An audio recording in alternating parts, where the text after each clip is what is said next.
Bonjour, aujourd'hui je vais vous présenter, faire une introduction aux petits élevages. Alors c'est toujours les petits élevages rapportés à la permaculture. Donc quand on dit permaculture, on dit tout de suite multifonction.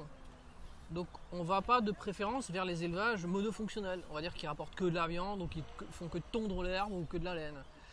On essaie de préférence d'aller vers les élevages qui répondent à plein de problèmes ou qui sont multifonctionnels. Et là je pense tout de suite à l'abeille. On en parlera pour terminer l'abeille, mais l'abeille, elle fait du miel, donc c'est un produit à très forte valeur ajoutée qui permet de conserver des aliments, qui permet plein de choses, c'est un produit pharmaceutique aussi, très intéressant, le miel, la propolis, la cire aussi, donc la ruche produit énormément de choses, mais surtout en permaculture, la fonction de loin la plus importante, c'est la pollinisation. Bien que ce soit de loin pas le seul pollinisateur, les pollinisateurs non sociaux, solitaires et sauvages sont autant, voire plus nombreux et plus importants que les abeilles domestiques. Mais d'avoir un animal comme ça qui vaut autant de services que l'abeille, c'est très rare. C'est très rare. Donc on terminera par l'abeille.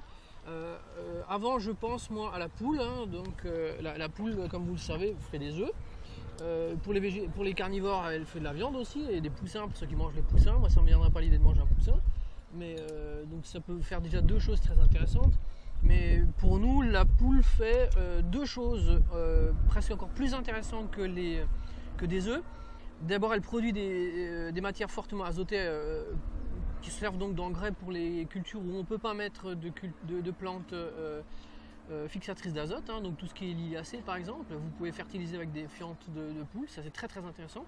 C'est un produit qui se garde aussi, la fiente, vous pouvez le stocker dans un baril, ça se garde bien. Au-delà de ça, elle trie les déchets, donc c'est un moyen de transformer, c'est un transformateur très intéressant des sous-produits de la cuisine par exemple ou du jardin. Quand vous avez certaines récoltes surabondantes ou des déchets de récolte ou des déchets de cuisine, la poule vous le transforme. Elle est omnivore, elle mange des abats de viande, elle mange des légumes, elle mange des feuilles, elle mange énormément d'insectes. Et c'est là en fait où on a, je pense, une des fonctions les plus importantes des poules, elle vous nettoie le terrain. Quand vous avez un terrain, nettoyage, bon, c'est pas monsieur propre. Il ne s'agit pas de stériliser, tuer un terrain, mais elle vous sort les graines, elle vous sort des fois des insectes qui sont surnuméraires, des chenilles, des larves qui sont prédatrices des végétaux notamment. Vous mettez un enclos et avec vos poules dedans, pendant une semaine, 15 jours, elles vous ont tout sorti. Donc la terre est non seulement fertilisée par les fientes, mais en plus elle est bien réorganisée, nettoyée, grattée. Elle se roule dans les nids de terre. Et c'est parfait, donc c'est une forme de travail du sol qui est très intéressant. Voilà, donc c'est multifonctionnel, un producteur direct, après elle travaille pour vous dans le jardin. La poule a plusieurs caractéristiques. L'élevage de la poule, si vous le faites en milieu extensif, c'est-à-dire dehors à un terrain comme ça, c'est relativement facile. Elle trouve pratiquement 100% de son alimentation. Pour quelqu'un qui dispose d'un petit pré, même pas un très grand pré, vous ne ferez jamais aussi mieux que l'alimentation naturelle disponible sur le terrain. Vous, non seulement vous achetez pas de grains, ni de protéines, ni de quoi que ce soit, mais en plus elle équilibre ses besoins, la protéine animale, grains, oléagineux, elle mange de tout, de la verdure, de la racine, elle trouve tout ce qu'il lui faut. Donc là c'est vraiment la situation idéale. Vous n'avez jamais de carence, elle mange jamais ses œufs, elle se gère trop bien et en plus elle s'enlève les parasites puisqu'elle se roule dans la poussière sèche. Ça c'est vraiment ce qui a privilégié, un carré de terre, soit toujours le même, soit que vous promenez en fonction des besoins de nettoyage de la terre que vous avez. L'autre extrême c'est le milieu restreint ou intensif ou délocalisé, c'est-à-dire si votre poule n'est pas sur les lieux de culture par exemple. Là c'est déjà, je trouve, plus artificiel. Moi je l'ai fait, j'ai du mal à le porter à bout de bras ce type d'élevage parce qu'on a toujours des carences au niveau alimentaire. La poule ne trouve pas, la poule est très majoritairement carnivore. Elle se nourrit d'énormes, elle est omnivore évidemment, mais avec une très forte proportion d'éléments d'origine animale. Et si elle les a pas, elle mange ses œufs, elle se picore. Ces œufs sont mal calcifiés et donc il n'y a même pas de coquilles des fois. Donc ça c'est un problème. Donc il faut compenser, donc il faut jouer entre les différents modes d'alimentation, c'est-à-dire le vrac du céréal, après des protéines en végétales aussi, mais aussi après des insectes, des vers, des choses comme ça qu'il faut lui amener, il faut lui donner, des déchets de viande, et ça c'est déjà plus casse-pied. Là on est déjà plus dans le système qui marche tout seul. Mais n'empêche que ça marche, on arrive à avoir des petits poulaillers. Une amie a un poulailler sur un balcon de 2 mètres carrés, je sais pas comment il fait, peut-être 4 mètres carrés. Elle a 3-4 poules en ville. Bon, c'est des mini poules, hein, c'est des poules qui sont un peu plus grosses qu'un pigeon. Et très sociables, très adorables, hein, joueuses, vraiment sympa. Et elle produit des œufs, la poule, hein. La copine peut-être aussi, mais je sais pas. Et donc c'est un animal qui est relativement flexible. Moi, quand mes enfants étaient petits, quand on avait le dos tourné, ils rentraient très souvent les poules dans la maison. Ils les prenaient sur les genoux, les mettaient dans la lit. Non, c'est très très joueur. Hein. C'est pas forcément extrêmement malin, mais ça comprend bien, ça cherche le dialogue et ça répond et c'est joueur. Hein. C'est vraiment un animal de compagnie charmant. Si vous aimez les œufs, c'est encore plus charmant, hein, comme animal. Voilà. Donc ça c'était pour la poule. Alors si je voulais vous amener un petit truc que j'ai fait. Parce que bon, je suis quelqu'un qui n'a pas beaucoup de temps, qui travaille un peu à l'arrache, donc je me suis dit quel est le moyen d'abriter des poules chez nous en Alsace, donc là où il fait froid, sans avoir à faire un poulailler entièrement soi-même. Il n'y a pas un truc qui existe déjà qu'on peut un peu détourner. Donc la chose la plus simple que j'ai trouvé, c'est un clapet à lapin. Donc c'est des kits qui valent 50 €. C'est un truc sur pied avec une porte, un fond amovible, un petit cœur taillé, enfin bon, c'est peint, grillagé, il ne peut rien arriver dedans. Et je l'ai modifié de façon à avoir 3 ou 4 poules dedans. Donc c'est un petit truc qui fait 1,10 m de long, 40 sur 50 cm à peu près, et ça abrite été comme hiver vos poules. Alors qu'est-ce que j'ai porté comme modification? J'ai porté 3 modifications. J'ai déjà mis dans une partie qui est un peu fermée, donc pour les abriter du courant d'air, j'ai mis des perchoirs. Parce que les poules ne dorment pas par terre. Enfin, elles aiment bien dormir en l'air. Ensuite, j'ai isolé ce petit volume, donc j'ai mis de la laine de bois 10 mm, 20 mm, donc il fait vraiment chaud dedans, hein, on sent, c'est des bestioles qui chauffent beaucoup hein, dans un petit volume. Et la troisième chose que j'ai mis, ah oui, 4 choses en fait j'ai mis. La troisième chose c'est un abreuvoir, donc j'ai mis un abreuvoir à lapin et puis un gros distributeur à grains. Ce qui fait que je peux partir 1 mois, 2 mois pratiquement sans m'en occuper. C'est quand même beaucoup plus confortable quand elles sont socialisées, c'est-à-dire qu'elles ne sont pas seules, les poules n'ont pas besoin de vous. Quand vous rentrez, elles viennent toujours vous dire bonjour, voir comment ça va, si vous n'avez pas un verre de terre pour elles dans les poches, ce genre de choses. Hein. Donc elles sont très communicantes les poules. Mais en gros, si vous partez pendant 1 mois, 2 mois, pas de problème, les poules si elles ont à manger, elles vous oublient pendant tout ce temps, quoi. À condition d'avoir des plates-bandes d'eau fouillées, se mettre un peu à l'abri et avoir du grain et de l'eau. Hein. Donc moi j'ai mis des distributeurs à lapin, donc tout est doublé, au cas où il y en a un qui s'obstrue, pour pouvoir quand même avoir un système de secours. Donc ça vaut 10 € un distributeur, donc c'est pas un problème d'argent. Hein. Donc le casier à lapin, des distributeurs d'eau et de grains, et surtout, c'est ça la grosse modification, j'ai mis une porte automatique. Ça existe, c'est un truc qui se vend dans le commerce, c'est un système allemand, donc fiable. C'est un cerveau moteur avec une poulie et une porte un peu lourde, hein, une plaque en alu avec 2 glissières et une commande, une cellule photoélectrique, donc un déclencheur crépusculaire qui, en fonction de la lumière, vous ouvrez et ferme la porte. Et jusqu'à maintenant, j'ai jamais eu de poule qui restait dehors, enfin qui traîne à papoter ou à glander. En général, dès qu'il fait un peu sombre, elle rentre. Un quart d'heure après, la porte ferme. Et le matin, elles sont déjà dans la porte, le soleil se lève, ça s'ouvre et elles sortent. Elles vont fouiller les jardins, enfin la cour chez moi parce que c'est une cour en ville, quoi. Donc on peut avec un équipement très simple, tout à fait fiable, avoir des poules sans s'embêter. Donc ça n'a rien à voir avec le chien qui de toute façon ne vous fait pas d'œufs, le chat pire, il vous bouffe tous les oiseaux dans le paysage. Donc il n'y a plus de chant d'oiseaux, il n'y a plus rien, quoi, hein. La poule, c'est un animal très utile et en plus vous pouvez vous mettre dans une configuration tout à fait compatible avec l'homme moderne qui sait rien faire, sur lequel on ne peut pas compter et qui a besoin d'énormément de vacances. Donc ça marche bien, quoi, la poule. Ah, parce il y a énormément de prédateurs, hein. La poule, c'est un animal qui fait un œuf par jour. Ça veut dire qu'en gros, sur une famille de poules, il y a un individu qui disparaît par jour. Bouffé par les rats, les oiseaux, par tout le monde, quoi. Donc c'est un animal quasiment sans aucune défense, qui est très très vulnérable. En ville, on a des rats, on a des fouines. Chez moi, j'ai plusieurs fouines, hein. Donc elles attendent que ça. Les fouines se nourrissent quasiment exclusivement de pigeons, mais pour eux, les poules, c'est pareil, hein. C'est encore meilleur. Donc il faut absolument les enfermer. Ce qui fait à la campagne, quand vous voulez avoir des poules, parce qu'il y a encore plus de prédateurs à la campagne que chez nous.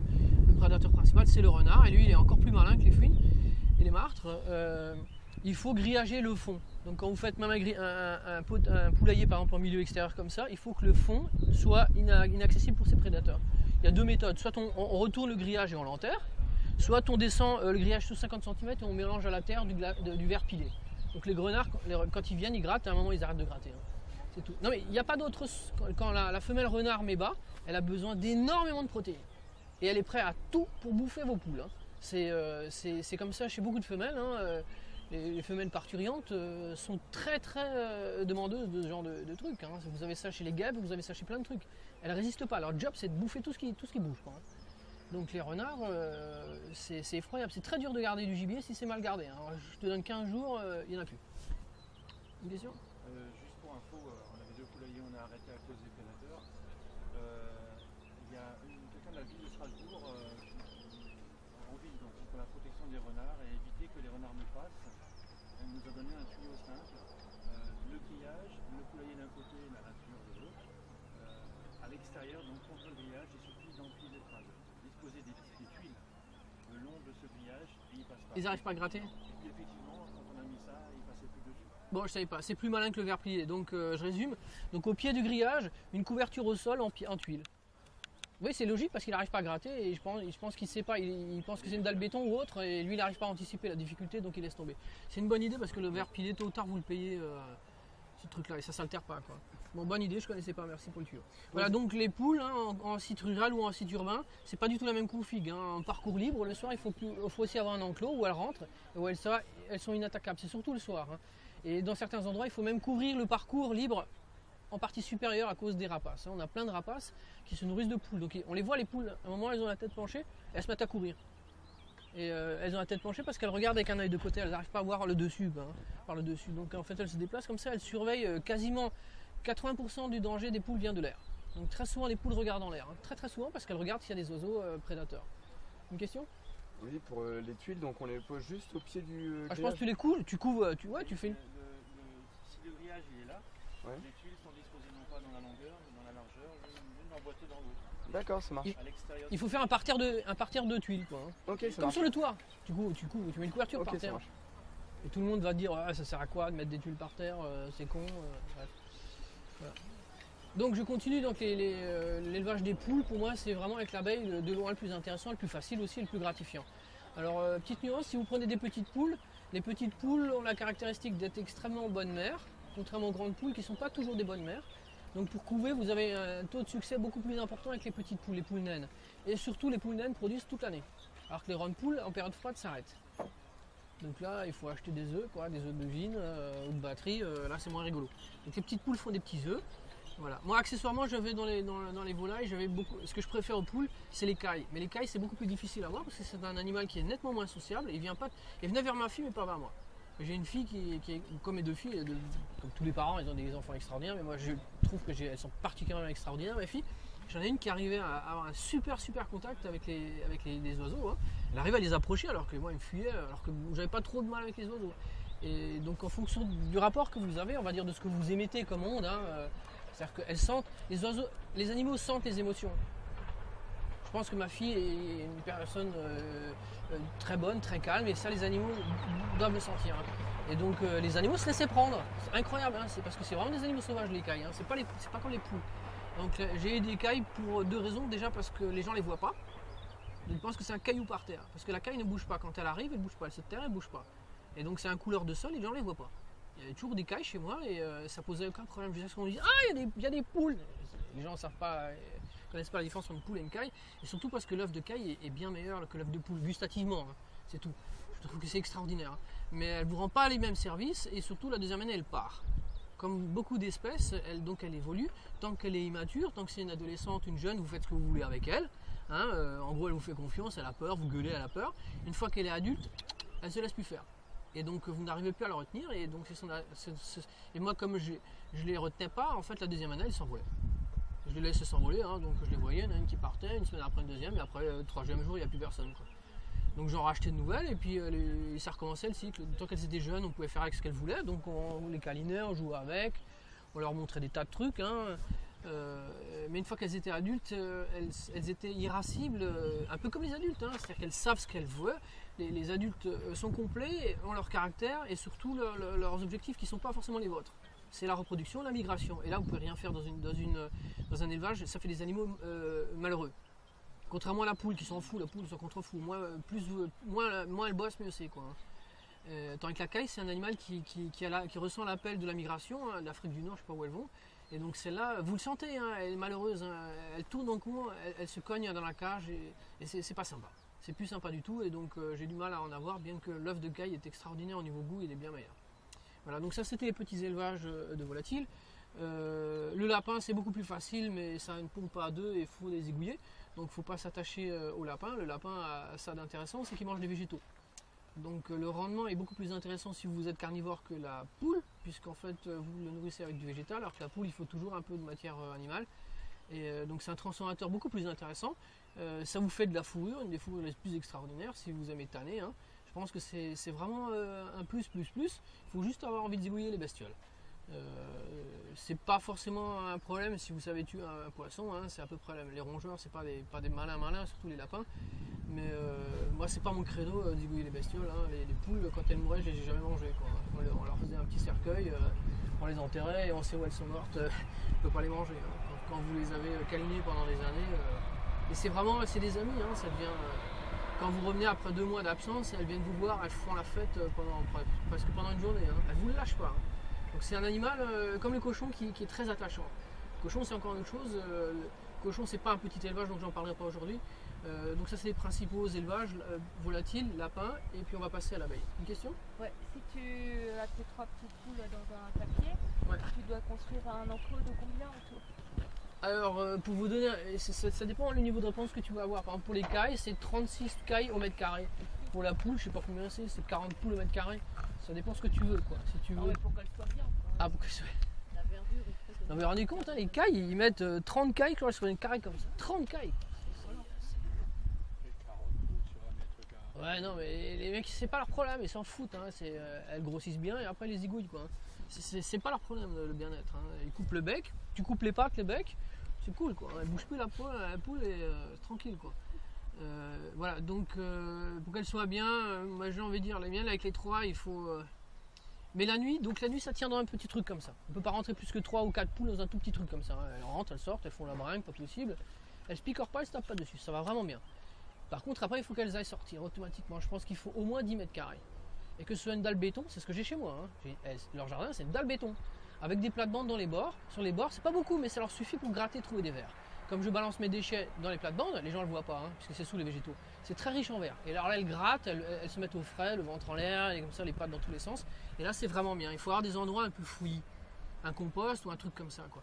Mais quelques mètres carrés, je pense qu'avec 3 mètres carrés, 4 mètres carrés, de toutes petites poules, c'est déjà pas mal. Donc si on fait un truc à roulette là, Un tracteur alors à poules. oui, ça peut servir à tout en fait, ça peut être leur logement, leur... Ouais, il faut qu'ils soient déjà très grands. Hein. Moi, je pense qu'il faut qu'elles aient plus que ça. Si c'est des grosses poules, c'est pas du tout le même problème. Moi, là, je parle vraiment des petites poules. Hein. Les petites poules, c'est à haut rendement. Et bon, quand vous voyez les œufs, c'est des petits œufs, quoi. Hein. Il faut 2 œufs ou 3 œufs pour l'équivalent d'un œuf normal. Donc, les grosses poules, c'est vraiment tout à fait différent. Mais même des petites poules, je ne laisserai pas toute leur vie en permanence dans un tracteur à poules. C'est trop petit, beaucoup trop petit. Enfin, trop petit, c'est vraiment limite, quoi. À moins qu'il soit vraiment grand le tracteur. C'est-à-dire 4 mètres de long, 1 mètre de large. Là, ça va à peu près des petites poules, elles se débrouillent si tu bouges pas. Tu leur mets régulièrement dans l'herbe, un truc comme ça, c'est pas mal. Mais il faut les bouger, hein. Il faut les bouger, qu'elles aient un petit peu d'événement, un petit peu d'ombre aussi. Hein. Ah oui, au niveau de la sociologie, donc une poule, elle meurt. Hein. Une poule seule, c'est un peu comme les humains, elle ne supporte pas. 2 poules, c'est le minimum, 4 poules, c'est vraiment bien. Pas nombre impair aussi, type 3 poules. Hein. Après, ça va un peu mieux parce que sinon, il y a toujours une qui est exclue. Et après 6, au-delà de 6, vous avez 2 groupes de poules. C'est un peu comme l'humain, ça se fractionne. Mais jamais, c'est des animaux sociaux, n'ayez jamais une poule seule. Elle vous lâche pas, elle vous emmerde tout le temps. Elle a peur d'être seule, et c'est très très social. Hein. Et elle devient malheureuse, elle meurt. Même si vous restez avec elle, elle meurt, elle finit par mourir. Hein. C'est comme ça. Voilà. Donc là j'ai terminé avec les poules, si vous n'avez pas de questions, non? Qu'est-ce que tu donnes comme hein? Il y a des mélanges pour poules qui contiennent des protéines, donc des oléagineux dedans aussi. Qu'est-ce qu'il y a dedans? Il y a du soja, alors évidemment pas du soja EGM qui vient du Brésil, hein. C'est du soja bio, des trucs comme ça. Il y a des lentilles, c'est souvent des déchets, hein. Enfin des déchets, c'est-à-dire que quand ils renversent des sacs ou des sacs sont permis ou qu'il y a des asticots dans les sacs, les moulins disent hop, ça c'est pour les poules. Pour les poules, on s'en fout d'avoir des asticots, au contraire, ça rajoute un peu de protéines. Oui, c'est un sac qui est tombé par terre, en balayant il y a des cailloux dedans, ça ne peut plus le vendre aux gens, quoi. Donc c'est des mélanges de tas de trucs qui sont plus ou moins différents. En tout cas, juste du céréal, du blé, vous allez avoir des problèmes. Ça ne mange, c'est pas un animal c'est pas un carnivore. Hein. Tu achètes ça dans un moulin? Ouais, Il y a différents moulins, mais le mieux c'est d'aller chez des paysans. Hein. Il y a il y a une AMAP céréales à Strasbourg, très connue, qui est très très bien. Là, je ne sais pas comment il s'appelle. Il faut aller voir Vincent notamment. Et il y a plein de gens, enfin beaucoup de gens connaissent cette AMAP céréales. Et là, vous achetez du mélange à poule. Ça vaut 5 € le sac de 30 litres de mémoire. Et avec ça, vous faites avec une équipe de 4 poules, vous faites 2 ans. Vous vous rendez compte? Donc les poules, c'est vraiment pas coûteux, contrairement à un chien, quoi. Il faut nourrir avec de la viande de baleine ou de la viande de dauphin, enfin des trucs incroyables. Hein. C'est vraiment, on pollue à mort avec des chiens ou des chats en ville, quoi. Alors que des poules, elles mangent votre poubelle et puis ça mange des produits animaux qui sont pas, végétaux qui sont pas mal, pour un coût totalement ridicule. Hein. Donc c'est un animal qui vous rend service. Voilà. Pardon? Combien coûte un poule? Une poule, ça coûte entre 2 et 5 €. Le prix normal, si vous voulez des belles petites poules, hein, des poules de luxe, donc des mini-poules, ça coûte 20-25 €. En général, c'est 15 € une poule, quoi. La grande difficulté, c'est que moi, j'aime pas les coqs. Enfin, si j'aime pas les coqs, si, j'aime beaucoup les coqs, c'est très très beau comme oiseau. Ça pompe à deux, ça surveille les poules. Les poules, on va dire que par constitution, elles ont besoin d'un coq, c'est un peu comme chez les humains, quoi. Hein. C'est pas toujours cool d'être que d'un côté du genre. Et donc c'est bien pour la poule d'avoir un coq, mais en ville, c'est le meilleur moyen pour avoir des procès. C'est absolument impossible d'avoir un coq. Si vous voulez des poussins, moi j'avais filé mes coqs à une copine et je leur ai dit, tu me ramènes une fois par an, une journée quand il n'y a pas trop de monde, tu me le ramènes. Ils couvrent les poules et puis comme ça j'ai des petits poussins, quoi. Mais vous ne pouvez pas avoir en ville des coqs, c'est pas possible. Même dans beaucoup de lotissements, c'est même pas la peine d'y penser. Hein. Ça fait un raffut, Michel, tu viens à la campagne, c'est à 3 h, à 4 h, à 5 h, à 6 h, et après régulièrement encore dans la journée, mais à fond la caisse. Hein. Et même si on trouve ça beau, vous dormez plus, quoi. Et, donc ça n'a rien à voir avec le rossignol ou la mésange, hein, ou le merle. Hein. C'est vraiment, vous avez envie de le bouffer. Hein, même si vous êtes végétarien, vous mangez du coq. Hein. Donc moi j'ai jamais eu de coq, et le problème c'est que quand tu achètes une poule, tu as toujours un couple. On te dit je vous vends la poule que vous achetez un coq. Donc si tu veux 3 poules, tu achètes 6, et puis avec 3 coqs, et que peut-être tu peux rien faire, tu peux les empailler ou... C'est pour ça qu'on appelle ça un œuf à la poule. Ouais, si tu veux. Voilà. C'est bon? Plus de questions? Pour l'hiver. Pour l'hiver, tu les fous dehors, elles résistent. Hein. Moi, elles sortaient avec la neige, aucun problème. Alors il y a eu quelques var... Non, rien du tout. Ouais, un petit peu plus de peau. Tu mets un peu plus de graisse, mais pas trop. Elles aiment pas trop la graisse. Hein. Moi, au début, je me demandais s'il fallait pas faire comme avec les mésanges, mettre un peu de lard. Mais non, c'est pas une bonne idée, paraît-il, ça leur donne la diarrhée. Et la graisse animale, c'est pas une bonne idée du tout. À la rigueur, la graisse végétale, mais elles n'ont pas trop froid. Hein. Les cailles, oui. Les cailles, ils migrent. Hein. Et on les voit l'hiver, quand il fait très froid, elles se soudaient, ça donnait une grosse caille. Une caille à 3 têtes. Elles étaient collées l'une contre l'autre, comme ça, soudaient, elles gonflaient leur pelage, et ça faisait une boule. C'était une sphère. Hein. C'est vachement beau, mais c'était 3 cailles qui étaient gelées comme ça. Alors là, il fallait le rentrer, quoi. Et rentrer, elle a pété un câble parce que c'est super moche pour elle rentrer, quoi. C'est comme, c'est un animal qui vit en Afrique du Nord, les grandes étendues. C'est un animal de grands espaces. Dans un garage, dans un clapier, vous la rendez super malheureuse. Hein. Elle se cogne au barreau, c'était l'horreur. Hein. C'est pour ça que j'en ai plus d'écailles. C'est vraiment un très très bel oiseau qui est mignon comme tout. Il chante très bien, c'est mignon. Contrairement à la poule, hein. La poule, ça me tape sur le système à un moment. Hein. Parce que je bosse à la maison et le bruit de poule, c'est pas toujours rigolo. Mais quand vous avez un peu de nature, ça va, ça se mélange. Mais en ville, c'est pas évident. Voilà. Et voilà. C'était bon? Pas de question là?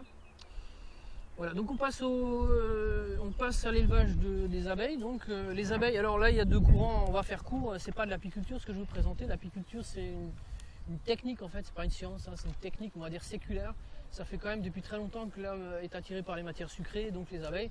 Et on ne peut pas résumer en un cours d'une heure tout le savoir-faire que les apiculteurs ont accumulé. C'est un savoir-faire passionnant. J'invite toujours les gens à suivre les cours d'apiculture, pas à Strasbourg parce qu'on a des teigneux, mais donc des gens qui ne sont pas du tout objectifs, des braquets, des obtus, qui sont de ce côté-là pas forcément très intéressants. À Molsheim et dans d'autres coins, vous avez des sociétés d'apiculture qui sont passionnantes. Et quoi que vous fassiez, c'est l'abeille, le miel et votre plaisir qui compte, et pas le reste.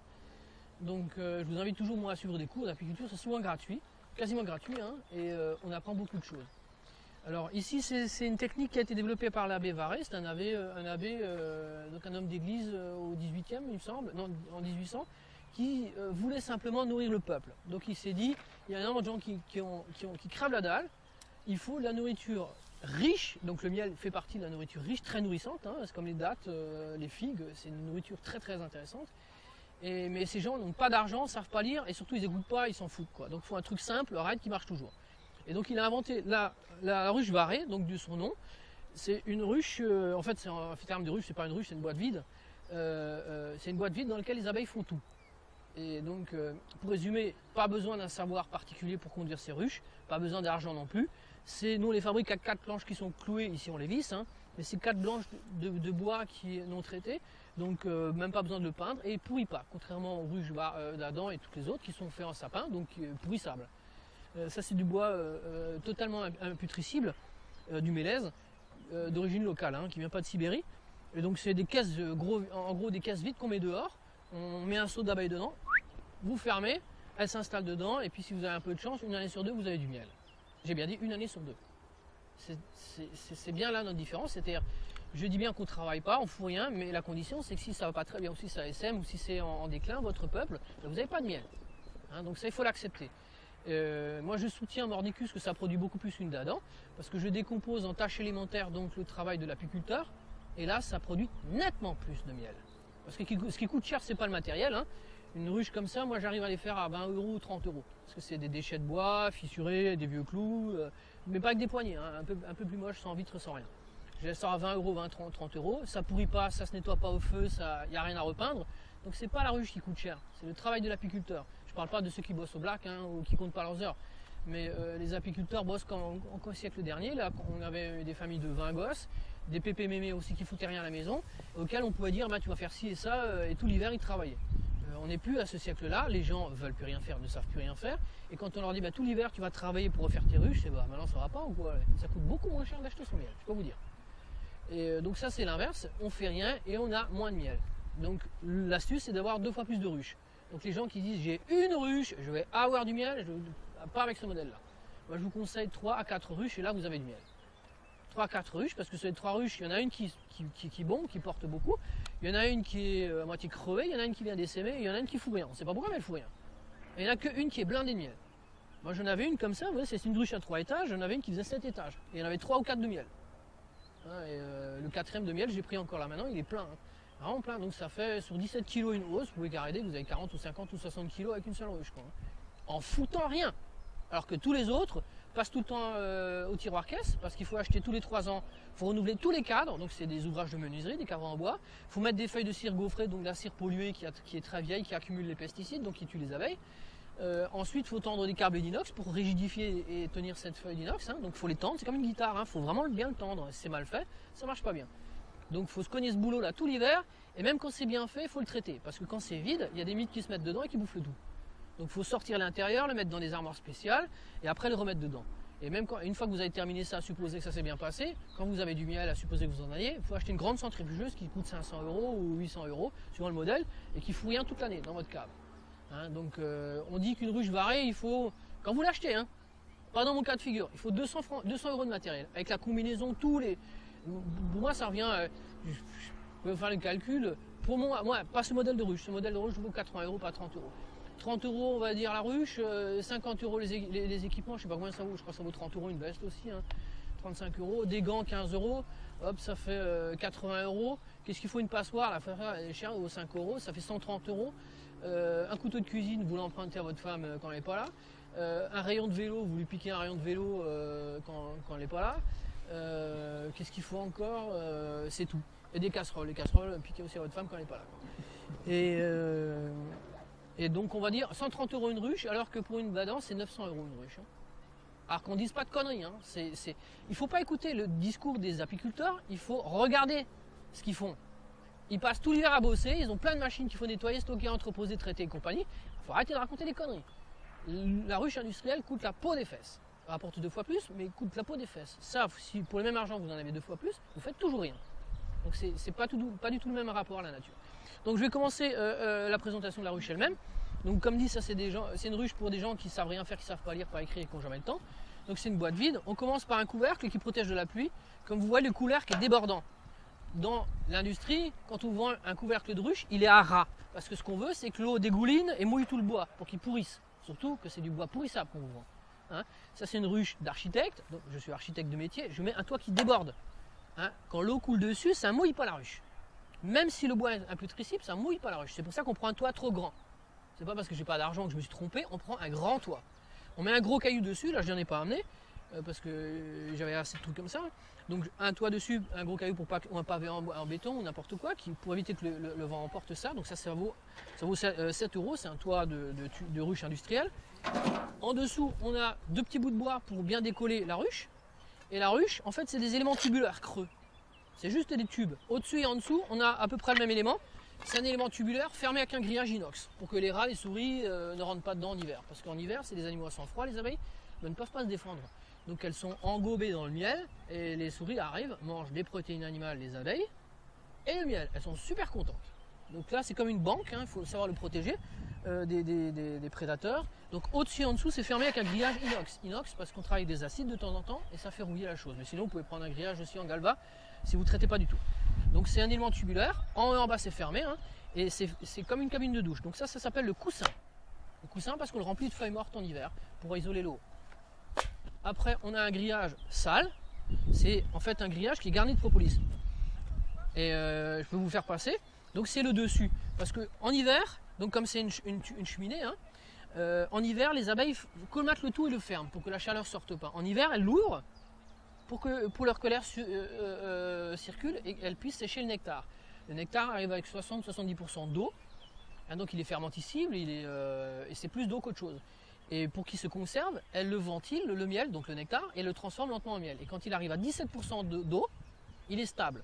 Et là, elle l'opercule, c'est-à-dire qu'elle ferme la cellule du rayon de cire, et elle met un petit couvercle en cire dessus. Et là, il est fermé, il ne lui arrive plus rien. Vous pouvez le garder 50 ans, 60 ans, il ne bouge plus le miel. Et il est à 17% d'eau, donc c'est presque du sucre pur, on va dire. Majoritairement, c'est du sucre.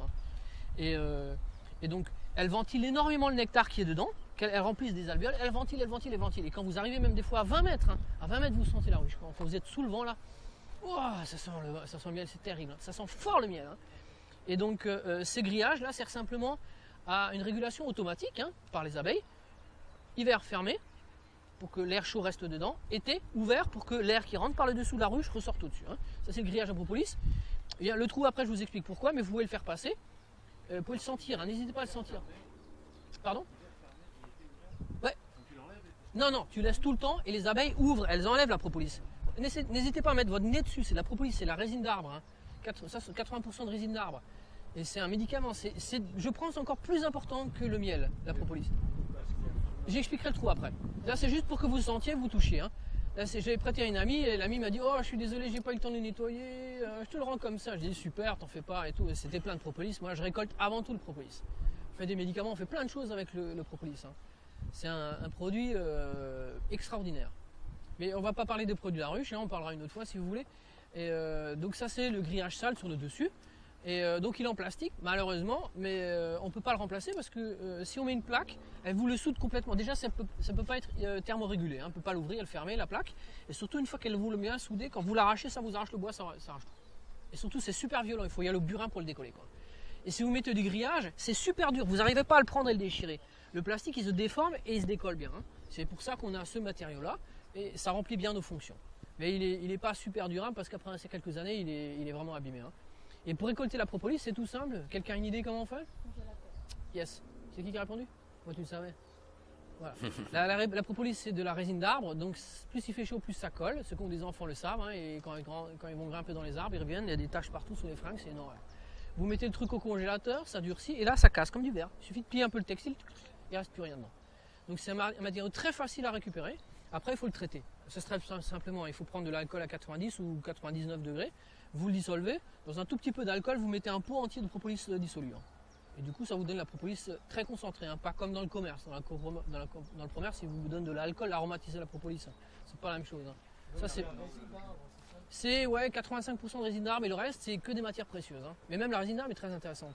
C'est surtout antifongique, antiseptique. Les cultures anciennes, traditionnelles, le savent, la propolis, c'est très très très intéressant au niveau pharmaceutique. Après au niveau goût, c'est un goût, si vous aimez, la plupart des gens n'aiment pas, moi j'aime bien. Mais ça fait partie de la culture qu'on a ou pas. Voilà. Et après, on a 3 éléments modulaires. Un élément, tous pareils. 2 éléments, là je vous montre. C'est creux, c'est magique. Vous voyez, je peux passer le bras à travers. Il n'y a pas de magie. C'est un tube. Et on empile les tubes les uns sur les autres, comme ça pour faire une grande chambre. Et à chaque étage, on rajoute des barrettes avec une petite amorce comme ça de cire. et qu'elles vont étirer, sous laquelle, vous voyez, elles construisent leur rayon. Ça c'est un demi-rayon, hein, juste un début. Et c'est très très fragile. Hein. Et voilà, et elles finissent par remplir le tout.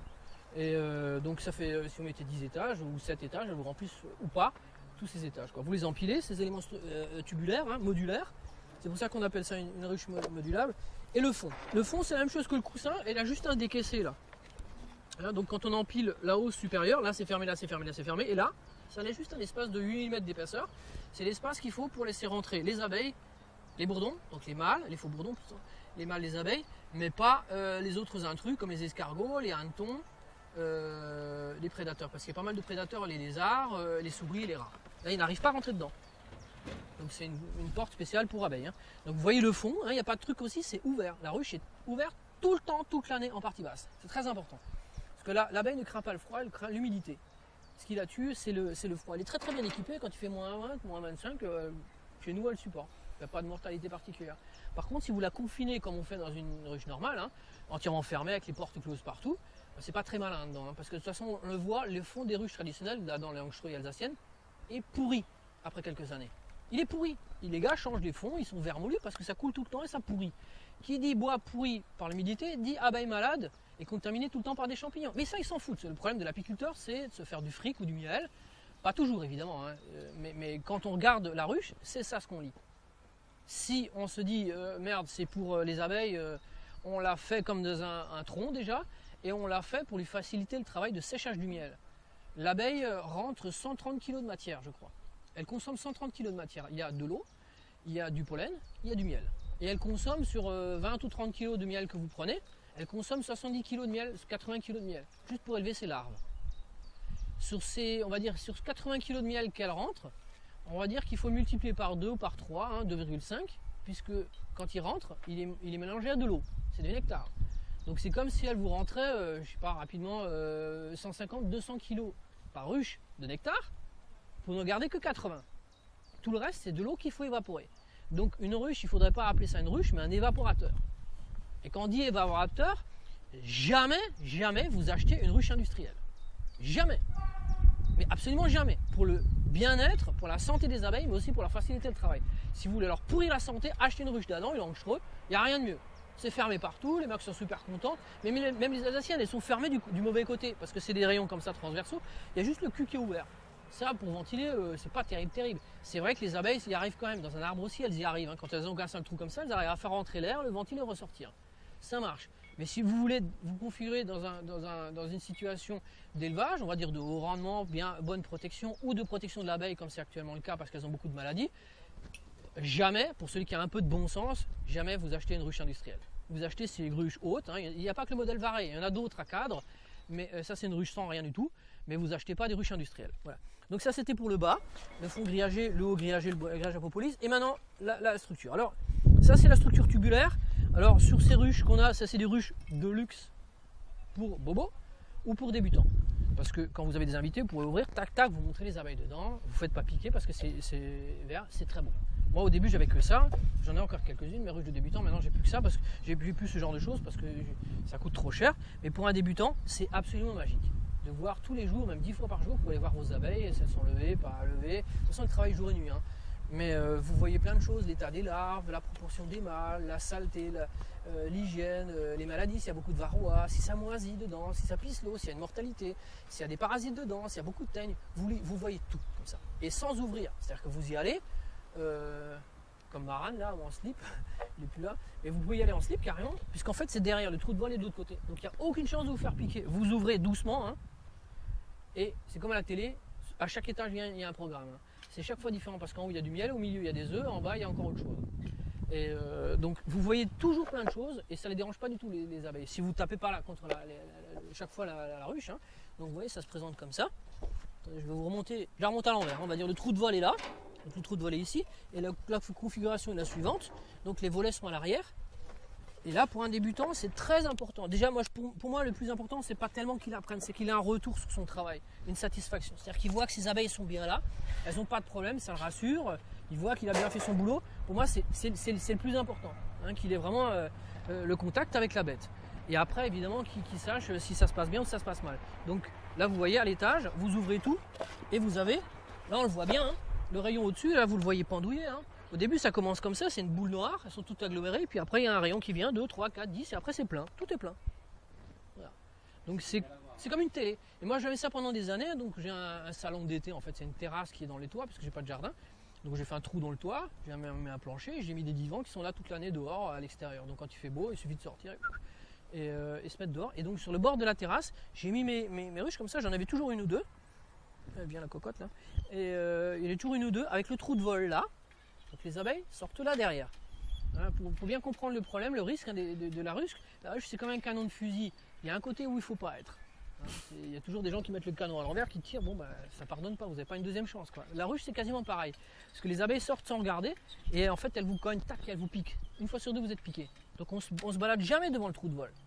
Derrière, les abeilles, premièrement, ne vont pas, et si elles vont, elles rien de glandouille, elles vont juste se balader, elles ne sont pas en travail, donc elles sont détendues, on va dire, elles ne sont pas forcément stressées. Quoi.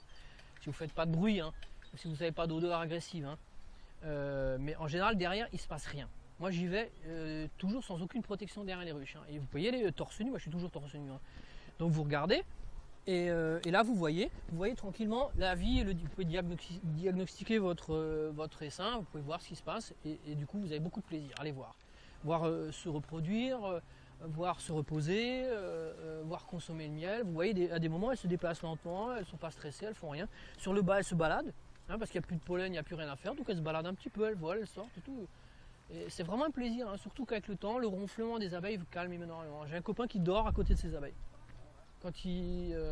C'est un gars qui m'a un peu initié à l'apiculture. Initié, c'est un bien gros mot, il m'a reçu un quart d'heure, hein, parce qu'une juste varée, c'est tout ce qu'il faut. Il faut juste montrer que. Il y a des caisses comme moi j'ai, hein, c'était des trucs anti-vol, c'est-à-dire des boîtes juste sans poignée, sans rien, sans fenêtre. Et c'est juste 4 planches clouées, quoi. Et lui, pour se détendre, il se met à côté de ses abeilles, le vrombissement, ça calme, ça déstresse énormément, quoi. Et moi, je vous assure, j'ai mis une grande table, comme même modèle que ça, plus grande, des grands bancs, beaucoup plus larges, vous pouvez me coucher à côté des ruches, et c'est fantastique. Hein. Vous les voyez, en montagne, il y a toujours à manger, donc elles ne sont pas stressées. Voilà. Donc ça c'est le fonctionnement de la ruche, l'aspect extérieur. Bien que ça soit agréable et important de voir, c'est pas du tout nécessaire. Pour conduire une ruche comme ça, il faut évidemment acquérir les rudiments un peu de la biologie de la ruche, de l'abeille, donc connaître la différence mâle-femelle, j'allais dire homme-femme, lapsus, mâle-femelle, son cycle de reproduction, ses problèmes, son alimentation, ça il faut le connaître. Vous cognez un bouquin, le plus facile, le plus complet dessus, c'est le rustica de l'abeille. Hein, le rustica de l'apiculture, il coûte 35 €. C'est un gros bouquin comme ça, la moitié, on n'en a rien à foutre. C'est les traitements chimiques, les camions, les pompes électriques, ce genre de trucs, les grues pour soulever. Ça ne vous concerne pas. Par contre, pour le cycle de l'abeille, donc de l'ouvrière, de la reine, des mâles et des parasites de l'abeille, ça c'est très important. Il faut absolument le savoir. Je vous passe les détails là parce que c'est pas très intéressant en soi. Moi j'adore ce genre de choses, hein, je passe toujours mon temps le nez dans ce genre de bouquin. Mais on va dire c'est pas le propos ici, c'est simplement l'intérêt, le fonctionnement grosso modo des élevages que je vous présente ici. Donc pour conduire ce genre d'élevage, en fait, il faut, une fois que vous avez acquis on va dire les connaissances de base, il faut vous acheter un petit livre qui s'appelle Au trou de vol. De vol et pas d'autre chose, hein, Au trou de vol, hein, parce que c'est pas la même collection. Au trou de vol, c'est un petit bouquin, je crois, qui reprend les savoirs des apiculteurs d'il y a très longtemps, 200 ans, 300 ans, où les gens avaient des ruches en paille. Les ruches en paille, c'était simplement des espèces de tonneaux en paille qu'on n'ouvrait pas. Et le seul moyen qu'avaient les gens pour voir si les ruches se portaient bien, si elles allaient bien, ce qu'elles mangeaient, ce qu'elles rentraient comme miel, ce qu'elles avaient comme problème, c'était de regarder le trou de vol. Parce qu'à l'époque, ils n'avaient pas beaucoup de protection, ça coûtait cher, hein, ces trucs avec des grillages, des fermetures éclair et tout le bordel. Donc ils y allaient sans rien. Et c'était pas le genre à ouvrir. Vous ouvrez, ça sortait tous et vous étiez foutus. Là, vous n'avez plus du tout envie de manger de miel. Et donc à l'époque, le seul moyen de vivre avec de bonnes relations avec la ruche, c'était de la regarder de loin. Et c'est justement ce petit livre qui vous explique comment conduire votre ruche à l'observation unique du trou de vol. Donc c'est un système de conduite non intrusif, contrairement à la ruche industrielle où vous tout le temps ouvrir tout le temps tout. Hein. C'est comme si chaque fois que vous allez chez le médecin, le médecin vous demandait déjà à la naissance de mettre des fermetures éclair partout sur le ventre, et chaque fois que vous allez chez le médecin, il sort tous les organes. Ouais, parce que je ne peux pas voir autrement sinon. Hein. C'est à peu près le même genre d'intelligence, on va dire. Hein. Ça n'a aucun lieu d'être. C'est en gros, je ne vais pas dire que c'est pour les cons, mais c'est pas malin, c'est pour ceux qui ont qu'à foutre en gros, c'est mon point de vue. Hein. Et autrefois, on n'observait jamais comme ça. La conduite d'une ruche se faisait au trou de vol. Donc vous mettez devant, il faut 20 secondes à 1 minute ou 2 pour voir exactement ce qu'elle fout la ruche. Et si elle a un problème, à quel état elle est, et quelle est la vie, la saison, ce qu'il y a dans l'environnement. Donc il faut 20 secondes à regarder tout ce qu'elle fabrique. On voit la qualité des pelotes, la gestuelle des abeilles, le stress, c'est-à-dire si elles volent en vol tendu, s'il y a des gardiennes, pas de gardiennes, s'il y a des morts, si elles sortent des mortes, si elles sortent des larves mortes, si elles sortent des déchets, vous observez tout. C'est pas très compliqué, c'est un petit bouquin qui vaut 10 €, il est épais comme ça, format poche réel, hein, donc ça rentre dans une poche. Et aux 4 saisons, vous regardez, tiens on est en janvier, qu'est-ce qu'il faut voir, et vous regardez ça, ouais, vous regardez, c'est tout simple. C'est un bouquin qui est génial. Les mecs qui disent c'est pour connaisseurs, non c'est pas pour connaisseurs, c'est pour débutants. C'est comme ça qu'on conduit une ruche, d'accord? Si vous n'avez pas de ruche vitrée, si vous avez de ruche vitrée, c'est encore plus facile, vous n'avez même pas besoin de regarder le trou de vol. Donc vous regardez derrière et c'est comme la télé, hein, le trou de vol, de toute façon vous voyez par derrière. Voilà. Donc ça c'était la littérature et comment on les conduit. Hein. C'est un truc très simple. Voilà. Alors comment se développe, comment présenter après? Donc je vous ai présenté le fonctionnement de la ruche. Alors comment est-ce que nous on peuple ces ruches? Ah oui, encore un petit détail, donc dans une ruche, l'humidité vient de l'intérieur. Quasiment 9 mois sur 10, sous la ruche, vous avez des traces d'eau. Ça condense et ça pisse de l'eau. C'est pas de l'urine, il ne faut pas pipi. C'est simplement, il faut peut-être pipi, mais c'est pas ça ce qui mouille partout, quoi. C'est simplement de l'eau de condensation qu'il y a de tout. C'est quand même, il y a combien il y a entre 20 000, 30 000, 40 000, 60 000 abeilles dans un petit meuble comme ça. Hein. Donc elles sortent du miel, elles terminent de le digérer, elles évacuent d'humidité, tout ça, ça condense sur les parois froides et ça pisse de l'eau. Quand elles rentrent du nectar, donc elles sèchent du miel, c'est encore pire. Là, c'est vraiment, ça goûte, clouc, clouc, clouc, c'est tout mouillé sur la ruche. Donc, le problème du mobilier, la durabilité et l'hygiène de l'équipement, vient de l'intérieur. Donc, ce qu'il faut surtout jamais faire, c'est peindre une ruche. Quand vous peignez une ruche, vous fermez, vous étanchez, vous imperméabilisez l'extérieur. Donc, qu'est-ce qui va se passer? De deux cas de figure. Vous avez une ruche en béton ou en plastique, on s'en fout, ou en verre, pas de problème, il ne se passe rien. Si vous avez la connerie d'avoir une ruche en bois ou en autre matériau poreux, il va se gorger d'eau. Et comme il fait très chaud dedans, qu'est-ce qui se passe? Toutes les maladies se développent. Aussi bien les maladies de l'abeille que les maladies du bois. Et culture. Et c'est pour ça qu'il n'y a rien de mieux pour l'industrie pharmaceutique qu'une ruche industrielle. Elle est peinte à l'extérieur, c'est du bois qui n'est pas durable, donc qui pourrit tout de suite, qui se décompose donc devient spongieux, qui est peint à l'extérieur et rien du tout à l'intérieur. Et alors les mecs, tout l'hiver, ils sortent leur ruche et ils les brûlent à l'intérieur, mais ça ne change rien, brûler c'est toujours poreux. C'est un peu stérilisé, c'est vrai, c'est un peu plus durable, puisqu'une fois qu'il est carbonisé le bois, ça dure un peu mieux, mais c'est toujours scoller du boulot pas possible, et c'est toujours, pendant toutes les saisons, cultiver les emmerdes dedans. Maladie du bois, maladie des abeilles. Donc c'est absolument pas hygiénique. L'industriel, ils le savent, ça. Non, oui, ils le savent, et c'est pour ça qu'ils le font. Voilà. Ils veulent entuber complètement les apiculteurs. Leur problème, c'est pas les abeilles. Et les apiculteurs, ouais, j'ai acheté la bonne, je dis ouais, c'est bien. L'humidité vient de l'intérieur, il faut primo ne pas la laisser rentrer dans les parois, sinon vous diffusez en permanence une atmosphère saturée en humidité. Deuxièmement, il faut qu'elle coule tout de suite. Et non, on tapisse l'intérieur de la ruche d'un polymère plastique déperlant, qu'on appelle de la cire d'abeille. C'est un polymère plastique, hein, c'est une matière plastique qui a la capacité d'être hautement déperlante. C'est-à-dire que quand ça condense dessus, vous avez même les micro-gouttelettes qui descendent. Le haut n'accroche pas. Donc c'est super sain dans la ruche pour l'abeille. Dans nos ruches, évidemment, vous pouvez très bien faire une dadan, l'adapter, lui enlever le fond et tout peindre l'intérieur d'une ruche dadan avec de la cire. Mais il n'y a aucun intérêt parce que c'est une ruche très large. Donc ça ne marchera pas. Et l'idéal, c'est d'avoir une ruche comme ça. Donc pour résumer, c'est l'intérieur qu'il faut peindre, mais pas avec la peinture. Il faut la peindre avec de l'huile ou des matériaux comme ça gras, hein, qui laissent couler l'eau.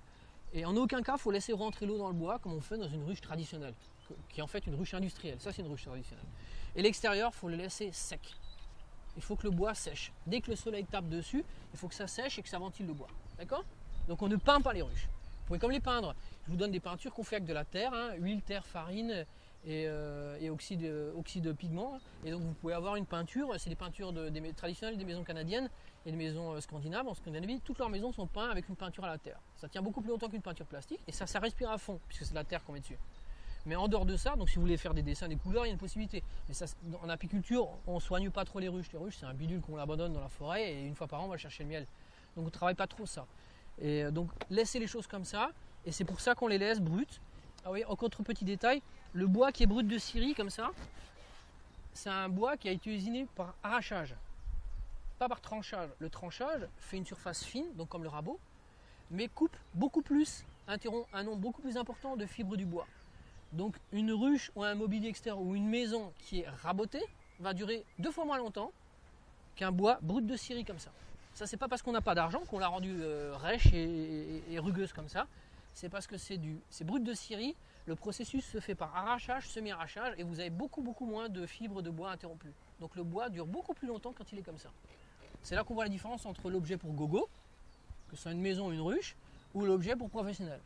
Un objet pour professionnel, c'est un objet qui est fait comme ça. Ça, c'est une ruche d'architecte. Les ruches que vous achetez, elles sont toutes rabotées, c'est nickel, les angles sont bien faits, alors qu'on n'en a rien à foutre de ça, c'est ce qui va la rendre fragile. Donc ça, c'était pour le mobilier. Maintenant, j'ai terminé avec le mobilier. J'aborde maintenant la conduite et la conduite à proprement parler, ça c'est très court, et après la récolte du miel, le stockage, le miel et la caractéristique de ce miel là. Alors comment est-ce qu'on remplit une ruche comme ça, hein? Nous on fait une fois par an des ateliers ruches. Pour ceux que ça intéresse, à Strasbourg, une fois par an on fabrique des ruches. Donc vous fabriquez vos ruches, moi je fabrique rien. Donc on achète tout, c'est plié, c'est vissé et c'est du travail de vissage et de peinture à la cire, il n'y a pas d'autre travail. Donc on achète tout prédécoupé et les gens qui savent rien faire se mettent à l'atelier peinture, donc ils peignent avec de la cire. Et les gens qui ont un peu de muscle et qui ont l'habitude des équerres, du pressage, de l'alignement, ben ceux-là on les met au vissage. Et ils assemblent les corps, hein. Il y a aussi tout est pneumatique chez nous, hein. Et donc ça c'est agrafé avec des agrafes inox pneumatiques, hein. Donc il y a des bancs, hein, comme à l'usine, des bancs de montage. On met les pièces dedans, c'est auto-centré, c'est mis à l'équerre, tac tac, on assemble ça et c'est comme à l'usine, hein. Et ça va très très vite. En une journée, vous pouvez faire, nous on fait 50 ruches en une journée, on fait en général 2 ruches. Voilà. Une ruche comme ça, c'est vendu 120 €, sans l'inox, sans certains trucs, alors que nous on les sort à 80-82 € complètement. Et si vous êtes débrouillard, on peut les sortir à 30 €, mais il n'y a aucun accessoire dessus, hein. Il n'y a pas de planche de vol, il n'y a rien. Ah oui, petit détail, il n'y a pas de planche de vol sur cette ruche là, parce que ça sert à rien les planches de vol. J'en mets sur les belles ruches de Bobo comme ça, mais là c'est un fond c'est un fond de mes ruches. Mais les ruches à Bobo, il y a une belle planche de vol, vous voyez bien les abeilles poser, se reposer, atterrir, c'est un peu plus rigolo, mais ça sert à rien. Dans les arbres aussi, hein, quand il y a un trou dans l'arbre, il n'y a pas de planche de vol, hein. Donc c'est le même principe que le tronc d'arbre. Voilà. Donc ça c'était pour la ruche. Maintenant une fois que vous avez votre ruche, que vous l'achetez dans le commerce ou que vous la fabriquez vous-même ou qu'on la fasse ensemble, vous avez un truc comme ça qui arrive. Et comment faire? Alors vous avez 2 méthodes. Soit vous allez, moi ce que j'ai fait, vous allez sur YouTube et vous marquez et vous regardez cueillette dessin. Et vous voyez des petites vidéos de 5 minutes. Même pas, des fois c'est 2 minutes. On vous montre comment cueillir un dessin. C'est à peu près aussi dur que de cueillir des pommes. Donc il faut une échelle, si c'est en hauteur. Il ne faut pas se casser la gueule de l'échelle comme avec les pommes, hein, parce que si vous cognez des paniers de 30 kg de pommes, c'est casse-gueule. C'est pas tellement plus dur que ça, hein. C'est le même boulot, hein. Seulement quand vous montez déguisé là avec le truc, la combinaison. Normalement, ouais, il vaut mieux quand même mettre une combinaison. On ne sait jamais ce qu'on a comme. Il y a des gars qui le font sans rien, mais moi, principe de précaution, je ne sais pas sur quelle abeille je tombe, et je suis souvent en ville, donc je ne peux pas mettre les gens qui sont autour de moi en danger. J'y vais avec la combinaison. Donc vous avez un gros fruit comme ça qui pend sous l'arbre, souvent qui imbrique plusieurs branches. Vous arrivez avec votre ruche qui est vide en dessous. J'enlève toutes les barrettes. J'ai mis une sangle qui tient le tout parce que ça tient pas. Je monte avec ça sous le bras, j'en ai des plus légères, hein, que j'ai fait avec des planches toutes légères. C'est comme un gros seau que je mets en dessous du gros fruit. Donc je me tiens très très bien parce qu'une fois que j'ai secoué, je bouge plus comme une statue, hein. Parce qu'il ne faut pas qu'elle trouve le coupable, hein. Donc je me mets en dessous, je mets la ruche, je donne un coup, je secoue très fort, toutes les abeilles tombent dedans, avec la reine dedans. Il y a un énorme nuage d'abeilles qui se ressort pour chercher le coupable et c'est là que je me transforme en statue comme ça, c'est tout simple, il ne faut pas bouger. Et vous attendez 10 secondes, 20 secondes, après vous faites des gestes lents et puis vous les remettez dedans tout doucement. On dit qu'elles ne piquent pas. Et je me suis fait très souvent piquer, même en faisant rien, même juste en arrivant sur le site. À 10 mètres, tac, je me suis fait piquer par des abeilles. Donc il faut un peu relativiser le fait qu'elles ne piquent pas quand elles essaiment. Quand elles essaiment, il arrive des fois qu'elles piquent. Mais elles sont très calmes parce qu'elles sont gorgées de miel et c'est pas leur problème de piquer. C'est juste de trouver un coin tranquille, quoi. Donc cueillir des essaims, ça se fait comme cueillir des abeilles. Si vous êtes bobo dans l'âme et dans l'esprit et dans le cœur, vous allez au magasin et vous achetez les abeilles pour 120 €. Donc on vous donne un paquet d'abeilles, c'est le même qui pendouille à l'arbre, quoi, hein.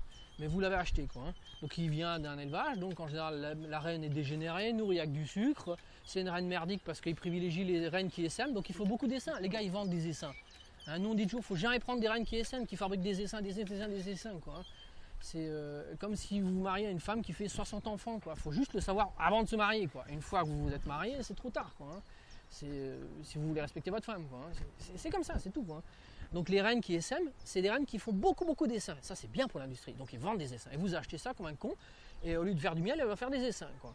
Donc c'est pas toujours une bonne affaire d'acheter ces essaims. Moi j'ai privilégié, comme l'avait Varé, la simplicité. Il faut apprendre aux gens à tout faire tout seul. Comme ça qu'ils ont un problème, ils ne pleurent pas, hein, auprès d'une assistante sociale ou du gouvernement, on veut plus de ci, on veut ça. Ils ont un problème, ils ont la réponse. Donc déjà ils n'ont plus besoin de moi, ils ne sont pas obligés de revenir. Deuxièmement, on est dans le circuit simple, tu as un problème, dans les 5 minutes c'est réglé. Quand c'est la saison de l'essaim, tu regardes où il y a des essaims, quand tu as des relations humaines, tout le monde te connaît dans le village, il faut distribuer des pots de miel en échange, tu dis si vous avez un essaim, vous me téléphonez. S'il est bon votre miel, on va vous téléphoner. À un moment vous en avez marre quand vous téléphonez, hein, je peux vous le dire, hein. Il y a la saison de l'apiculture, des fois j'arrive pas à bosser, quoi. C'est tout le temps des essaims à chercher. Bon, bref, il faut un petit peu savoir cultiver les relations humaines, hein. Et donc quand c'est la saison des essaims, vous allez chercher des essaims et vous en mettez dedans. Bon, cet essaim, manque de bol, en général quand les essaims essaiment, c'est des vieux essaims que vous récupérez. Donc ils n'en ont plus pour très longtemps à vivre, mais c'est pas grave. Une fois que vous avez un essaim, vous pouvez le diviser en 2, 3, 4, 5 ou 10. Et vous en faites des nouveaux essaims. Les nouveaux essaims, c'est des paquets d'abeilles qui vont élever une nouvelle reine. Et là, vous recommencez le cycle. Donc vous n'avez pas une vieille reine. Vous avez, dans vos petits essaims que vous avez divisés, issus de division, vous avez des nouveaux essaims. Et là, vous partez sur une reine hyper prolifique. Parce que la première année, elle pond comme une dingue. Elle pond 3000 œufs par jour. 3000 œufs par jour. Elle pond comme une dingue. Et la deuxième année, ça va prendre des crescendo. C'est pas trop ça. Moi, ça me dérange pas qu'elle ponde de moins en moins. C'est qu'elle essaime de plus en plus avec l'âge. La première année, elle essaime quasiment pas. Le pourcentage de probabilité d'essaimage augmente avec l'année. Et la quatrième année, c'est 100% de chance d'essaimage. Vous ne la gardez jamais. Donc elle va se barrer et vous récupérez rien. Faux. Ça, c'est ce qu'on dit qu'on récupère rien. Quand la reine a essaimé, elle vous laisse derrière vous un petit peuple d'abeilles avec une nouvelle reine. Et ça, c'est la plus belle chose qu'elle puisse vous faire. Parce que la vieille reine, de toute façon, est condamnée, ne fera plus jamais de miel. Quand elle part, elle vous laisse sa fille. Et la fille, elle pond mais comme une tarée. La première année, c'est terrible, c'est terrible. Donc quand les gens vous disent « Merde, j'ai essaimé !» Si vous avez plein de ruches comme moi, des boîtes vides, fait avec quelques planches, je les ai abandonnées en forêt, il y en a qui essaiment, super, c'est l'année prochaine que ça va barder. L'année prochaine, je vais avoir plein de miel là-dedans. Donc ça dépend comment vous voyez la chose. Si vous avez qu'une ruche que vous avez payée, elle a essaimé, zut, vous avez perdu 120 € juste en 5 secondes. C'est pas évident, hein. J'ai un copain qui a acheté 7 essaims, hein, vous voyez le prix, 7 fois 120 €, il les a paumés en une semaine. Tout, hein. Pour moi, c'est une drôle d'idée d'acheter des abeilles, quoi. C'est vraiment une drôle d'idée. Donc voilà, donc vous cueillez vos abeilles, ou vous allez voir un copain qui a un essaim et vous lui demandez une partie de l'essaim. Donc vous prenez une partie d'essaim, là le jeu fait court, hein. En fait c'est faire un nucléi, il faut prendre des rayons avec des œufs et tout ça. Mais en gros c'est une partie de l'essaim, même une toute petite partie comme ça. Et avec ça vous allez faire un nouveau peuple. Et c'est fait en 5 minutes pour quelqu'un qui sait le faire. Là on en a fait 2 ce matin, ça nous a pris 2 heures parce qu'il fallait que j'explique le tout. Mais moi j'en fais 5 ou 6 en 1 heure à peu près. Donc en 1 heure vous faites 5 ou 6 peuples d'abeilles qui donneront rien la première année, mais l'année suivante ils vous donneront chacun 10, 15, 20, 30, 40 kg de miel. En 10 minutes de boulot, quoi. Ça, c'est la philosophie qu'on poursuit, c'est-à-dire vous achetez rien, vous faites vous-même. Hein, et on est en dehors du circuit, on est abonné à un syndicat de traitement chimique, phytosanitaire, qui vous emmerde à fond et qui vous incite à acheter chaque fois que possible des reines, des abeilles issues d'élevage industriel. On n'est pas du tout dans cette politique-là. Donc les abeilles, ça se cueille aux arbres, ou au lampadaire, hein, ou au toit, parce qu'elles se foutent un peu n'importe où. Ou alors ça se récupère chez des copains. Moi je donne des essaims plus ou moins gratuitement, les échanges, la condition c'est si jamais j'ai plus d'essaims, je vais en chercher chez vous. Donc le gars qui a 5-6 essaims, il m'en donne un petit bout, hein, des fois ça ne change rien. Je prends un vieil essaim qui fera de toute façon plus de miel. Donc je prends son vieil essaim et je lui prends un petit bout. Et ça va me donner une super reine l'année prochaine. Donc c'est toujours un échange d'un an. Voilà, donc ça c'est comment on le conduit. Maintenant, dernière chose, avant-dernière chose peut-être, la dernière chose ça sera le traitement des abeilles. les maladies. La récolte, comment ça se fait la récolte? Alors vous récupérez, donc il faut savoir que le miel est toujours en haut. Au milieu, c'est les productions un peu bâtardes type pollen et autres, et puis en bas, c'est les œufs. La reine est toujours en bas et ne va jamais sur le miel. Tandis que la reine ne marche pas sur le miel. Bon, elle se balade quand même de temps en temps, hein. Mais on ne met pas de grille à reine, on ne fait rien là-dedans. Et donc le miel est toujours en haut. Qu'est-ce que vous faites? Vous arrivez avec un couteau, vous passez le couteau là dans la fente, vous sectionnez les barrettes, parce que donc sous la barrette là, c'est bien gentil ce truc-là. Tant que c'est petit comme ça va, mais en général il n'y a pas de miel dans ces trucs-là. Il y a du miel dedans quand le rayon fait toute la largeur, qu'il est collé là sur la paroi, il est collé encore en bas, il remonte en haut. Donc tout ça c'est soudé, vous pouvez presque prendre la hausse et toute la ruche vient avec. C'est collé partout. Et donc il faut décoller ce meuble là de celui-là, parce qu'ils ont collé avec de la propolis partout, les cocottes. Et ensuite, ces rayons touchent ceux du bas, il faut les couper. Si vous tirez sur la barrette s'arrache et vous avez votre rayon de miel qui reste dedans. Et puis vous ne pouvez rien faire parce que vous ne pouvez pas le prendre. Il y a 2,5 kg de miel dedans. Quand vous écrasez comme ça, toute la cire fout le camp. Il n'y a rien dedans. Il y a je ne sais plus combien, 3 grammes de cire qui tiennent 2,5 kg de miel. C'est rien. Là, ça pèse rien du tout ce truc-là, hein. Ça n'a rien à voir avec les cires industrielles. Les cires industrielles sont beaucoup plus épaisses et mettent dedans la paraffine pour les garder bien malianes, hein. Ça sans vous le dire, un produit pétrochimique dedans. Mais ça, c'est que de la cire d'abeille. Et une ruche comme ça produit très peu de cire. Il n'y a rien. Donc une fois que c'est plein de miel et que vous avez pété la barrette, vous ne pouvez plus sortir le truc. Donc on passe le couteau en dessous, on le coupe. On l'a fait ce matin, hein, donc ça ne présente pas de difficulté particulière. Vous prenez ça et vous barrez en courant le plus rapidement possible dans votre cuisine. Alors moi comment je fais? J'en fume. J'utilise en fait, là j'ai oublié, j'utilise ce qu'on appelle un chasse-abeille. C'est une mouche. J'utilise un chasse-abeille. Un chasse-abeille, c'est un clapet qui vaut 2,50 € qu'on met dans une plaque en bois et qu'on glisse. Donc 2 jours avant la récolte du miel, je soulève et je mets une planche avec un clapet.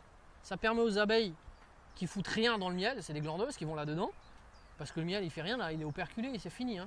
Et ça permet aux glandeuses qui sont là-dedans, qui montent et qui descendent, elles foutent rien quoi, hein, de descendre sans pouvoir remonter.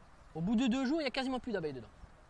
Normalement, il n'y en a plus. S'il en reste 2 ou 3, je les vire, c'est tout quoi. Et donc en catimini, en général c'est le soir quand il fait un peu frais, quand j'ai mis mon clapet d'abeille, j'ai rien d'autre à faire, et que j'ai déjà décollé donc il y a 2 jours avant, j'ai rien d'autre à faire qu'à prendre ma hausse et la mettre dans la voiture. Toc, c'est tout. J'ai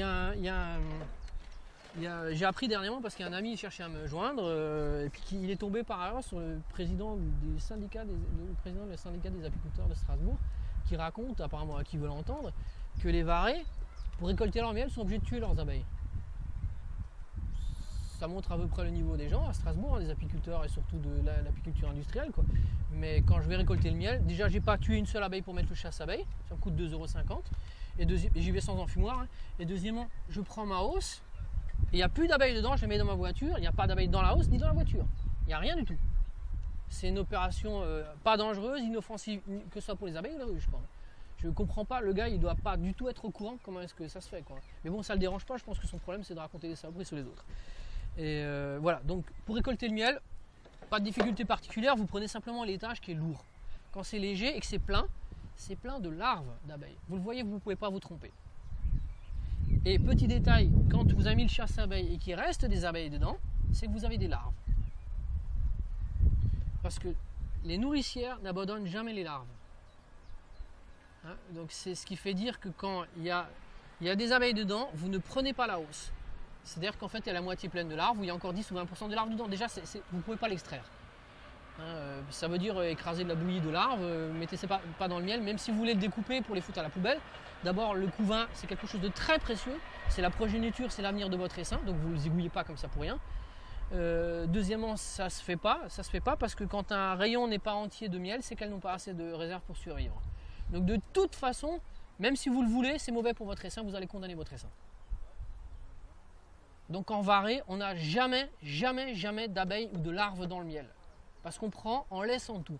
C'est les apiculteurs industriels, c'est d'ailleurs cette personne en question là, comme tous les présidents d'ailleurs des sociétés d'apiculture de Strasbourg, ont des véhicules citernes. Ou des box comme ça, c'est des cubitaires de 1 mètre cube, donc c'est 1 tonne ou 1,5 tonne de sucre, qui remplissent tout le temps avec des pompes électriques, et eux ils prennent tout le miel. Et ils remplacent du sucre de betterave. Ce sucre de betterave est très souvent remis dans les cellules et après ils vendent ça comme miel. Hein. Ça goûte bien effectivement une fois que c'est passé dans le jabot de miel. Mais c'est du sucre de betterave aromatisé que vous achetez. C'est pour ça que moi je fais un distinguo entre le miel d'abeille, ce que nous on fait, et le miel d'apiculteur. Dans le miel d'apiculteur, vous avez pesticides, betteraves, des fois vous avez quasiment que du sucre de betterave dans certains miels, notamment de Chine. Hein. Mais en France, personne ne fait ça. Officiellement, ils ont tous des gros véhicules citernes. Et ils le racontent, hein, ils friment en plus. Moi, j'ai acheté un 5 mètres cubes. Comment est-ce qu'on peut... qu'est-ce qu'on fout avec 5 mètres cubes de sucre? Vous croyez que vous aidez les abeilles? Non. Vous prenez 100% du sucre et après vous leur pourrissez la santé, leur filez ça. Ça vous donne à peu près le niveau de respect ou de considération qu'ils ont pour la bestiole, qui n'est pas du tout faite pour bouffer du sucre de betterave. Hein. Voilà. Donc nous, on prend déjà que les hausses qui sont 100% de miel. Quand les abeilles restent dedans, malgré le chasse-abeille, ça veut dire qu'il y a des œufs dedans. Donc même si vous le voulez, même si vous voulez amorcer ce miel, si vous l'aimez, vous ne le prenez pas. Parce que la réserve restante, hein, le reste à vivre pour la ruche, n'est pas suffisant pour la survie de l'abeille, de l'essaim. Donc c'est la raison pour laquelle on n'a jamais de couvain dans le miel, dans le miel d'abeille, de miel de ruche varée. Voilà. Une fois que vous avez ça à la maison, qu'est-ce que vous faites? Alors ces rayons sont collés sur tous les côtés. Vous basculez donc sur votre plan de travail dans la cuisine, vous basculez la hausse comme ça. Vous prenez un couteau, vous sectionnez les rayons qui collent à la vitre, hein, ces gros rayons qui sont bien lourds, ici et ici. J'ai pas dit qu'il faut d'appareil ni de centrifugeuse, hein, il faut un couteau de cuisine, c'est tout. Vous prenez toujours votre couteau de cuisine, donc une fois que le rayon est comme ça, vous le mettez en dessous, vous soulevez comme ça, tac, vous sortez, tac. Là c'est pareil, vous le sortez comme ça, vous prenez votre rayon, toujours sans centrifugeuse, sans miellerie, non quoi que ce soit. Moi je fais ça dans ma cuisine, hein. Quand je rentre de chez mes clients, souvent, hop, je vais prendre une hausse avec ma voiture, costard, ordinateur et tout. Je décharge ma hausse, mets ça dans la cuisine. Il me faut, je crois que j'avais calculé 1h30 ou 2h, je ne sais plus exactement. Entre le moment où j'arrive avec ce truc plein de colle et plein de propolis, 1h30 entre le moment où je pose la hausse, 1h30 après, j'ai tout nettoyé, le plan de travail, tout le miel est filtré, passé, terminé. 1h30 pour une ou deux ruches, c'est presque le même boulot. Alors que le gars qui a une centrifugeuse, une miellerie et tout le bordel, c'est la soirée qu'il le faut. Hein. Je parle pas des finances, quoi. Hein. Et donc ça fait absolument pas de travail, c'est sympa comme tout. Bon, on vous demande pas de vous lécher les doigts, hein. Il faut se nettoyer bien les ongles. Et en fait, une fois qu'on a sorti le rayon, on l'écrase avec les mains dans une grosse passoire d'apiculteur. C'est le seul outil qu'il faut acheter, c'est une passoire d'apiculteur. Ça valait 35 € quand je l'ai acheté, maintenant je crois que ça vaut 45 ou 55 €. C'est une passoire à double fond, grosse maille au-dessus, petite maille en dessous. Vous mettez donc la purée, donc c'est du broyat de miel. Hein. Et petit détail, quand vous broyez ce miel varé, il y a des cellules rouges, jaunes, noires, blanches, bleues. Toutes dures dedans. C'est du pollen. Ce pollen est lactofermenté. Et quand on fait la varée, des fois c'est constellé de pelotes de pollen dedans. On broie énormément de pollen. Alors le pollen, je ne sais pas si vous le savez, c'est très important, c'est très intéressant comme nourriture, hein, c'est très riche. Et ce pollen varé, donc sauvage, de ruche sauvage, c'est le seul pollen qui est digeste, parce qu'il est lactofermenté par les abeilles. Le pollen que les apiculteurs vous vendent dans les pots, là, qui sont très beaux, en fait, est pas du tout assimilable. Il est dans des coques qui passent le circuit, le transit intestinal, sans absolument suivre d'alternation. C'est comme si vous mangez de la poussière de l'aspirateur ou autre chose, c'est indigeste. C'est une petite arnaque hein, qu'ils vous font, hein, ils vous vendent du pollen alors qu'ils vous disent c'est miracle, c'est riche. Non, pas pour vous. Le pollen dure 10 000 ans, 15 000, 20 000 ans. Dans la nature, on en retrouve du pollen d'il y a 10 000 ans, quasiment intact. Parce qu'il est dans une coque, il est protégé. Et vous ne pouvez pas le digérer, sauf le pollen lactofermenté qui se trouve dans les rayons. Et justement, en broyant ces rayons à la main, en les écrasant, c'est facile, c'est mes gamins qui le faisaient déjà avec leurs petites mains. Ben, vous mélangez ce pollen au miel et ça vous fait un miel trouble, un peu trouble. Et c'est le miel dit sale, que les apiculteurs disent ah oui, toi tu fais du miel sale, ouais, moi je ne pourrais pas vendre ça, mes clients ils ne veulent pas ça. Ouais. Mais à côté, ils vendent du pollen et du propolis super cher. Nous, on vend tout mélanger, 100% digeste, ça ils ne veulent pas. Et donc simplement le produit qualitativement n'est pas du tout le même que du miel d'apiculteur. Ça c'est du miel d'abeille, c'est pas du miel d'apiculteur. Hein. Voilà. Donc pour résumer, la technique de récolte est très simple, la technique d'extraction encore plus simple, puisqu'en fait il suffit un couteau de sortie et de broyer avec les mains. Une fois qu'il est passé dans la passoire, vous le laissez dans une casserole. Pendant une semaine, il a bien décanté et là il est beaucoup plus transparent, quoi. Il y a une espèce de mouche blanche qui se met sur dessus, que vous pouvez enlever ou pas, c'est souvent du pollen, des petites levures qui sont tout à fait, d'après moi, digestes et aussi intéressantes pour vous à manger. Donc moi je la laisse, des fois quand il n'y en a pas trop, ça part avec, c'est mangé aussi. Hein. C'est de la saleté. Pour le monde moderne, c'est la saleté, c'est de l'impureté, quoi. Hein. C'est un peu comme les femmes pures, les enfants purs, ce genre de choses, quoi. C'est un concept d'abruti. Voilà. Dernier petit détail, j'avais encore un élément à vous montrer. Ah ouais, voilà, c'est à peu près tout. Donc, ah oui, pour le traitement. Et après, on aura terminé. Après, on peut faire une petite dégustation. dégustation si vous voulez goûter le miel. Hein, je vais vous amener un petit peu de miel sale et très sale. Donc le premier c'est le simplement pressé à la main et le très très sale c'est du miel qui est pressé à la machine. Donc j'ai une presse mécanique, une très forte, un inox, qui me sort, alors là encore beaucoup plus de propolis et de pollen dedans. C'est un miel qui sent fort lui, hein. Je ne sais pas si vous aimerez, mais enfin vous verrez ce que c'est que du miel d'abeille. Et ça vous n'en trouvez pas dans le commerce du miel d'abeille, hein. Vous trouvez que du miel d'apiculteur. Donc la dernière chose que je vais vous évoquer, donc vous avez à peu près un aperçu hein, sur l'envergure on va dire d'un projet apicole, fabrication, élevage, récolte. La dernière chose qu'il faut savoir c'est que les abeilles ont, grâce aux apiculteurs, énormément de maladies. Hein, puisque les apiculteurs ont fait des tas de choses qu'il ne fallait pas faire, qu'on savait déjà, mais c'est pas grave, l'attrait du fric est tellement important hein, pour beaucoup de gens, qu'ils ont importé avec des abeilles d'Asie un parasite qu'on appelle varroa, qui lui-même n'est pas un problème en soi, mais là c'est un peu, il procède comme le sida, c'est l'effondrement des défenses immunitaires qu'il engendre par les prélèvements d'hémolymphes sur les abeilles, donc c'est l'équivalent du sang.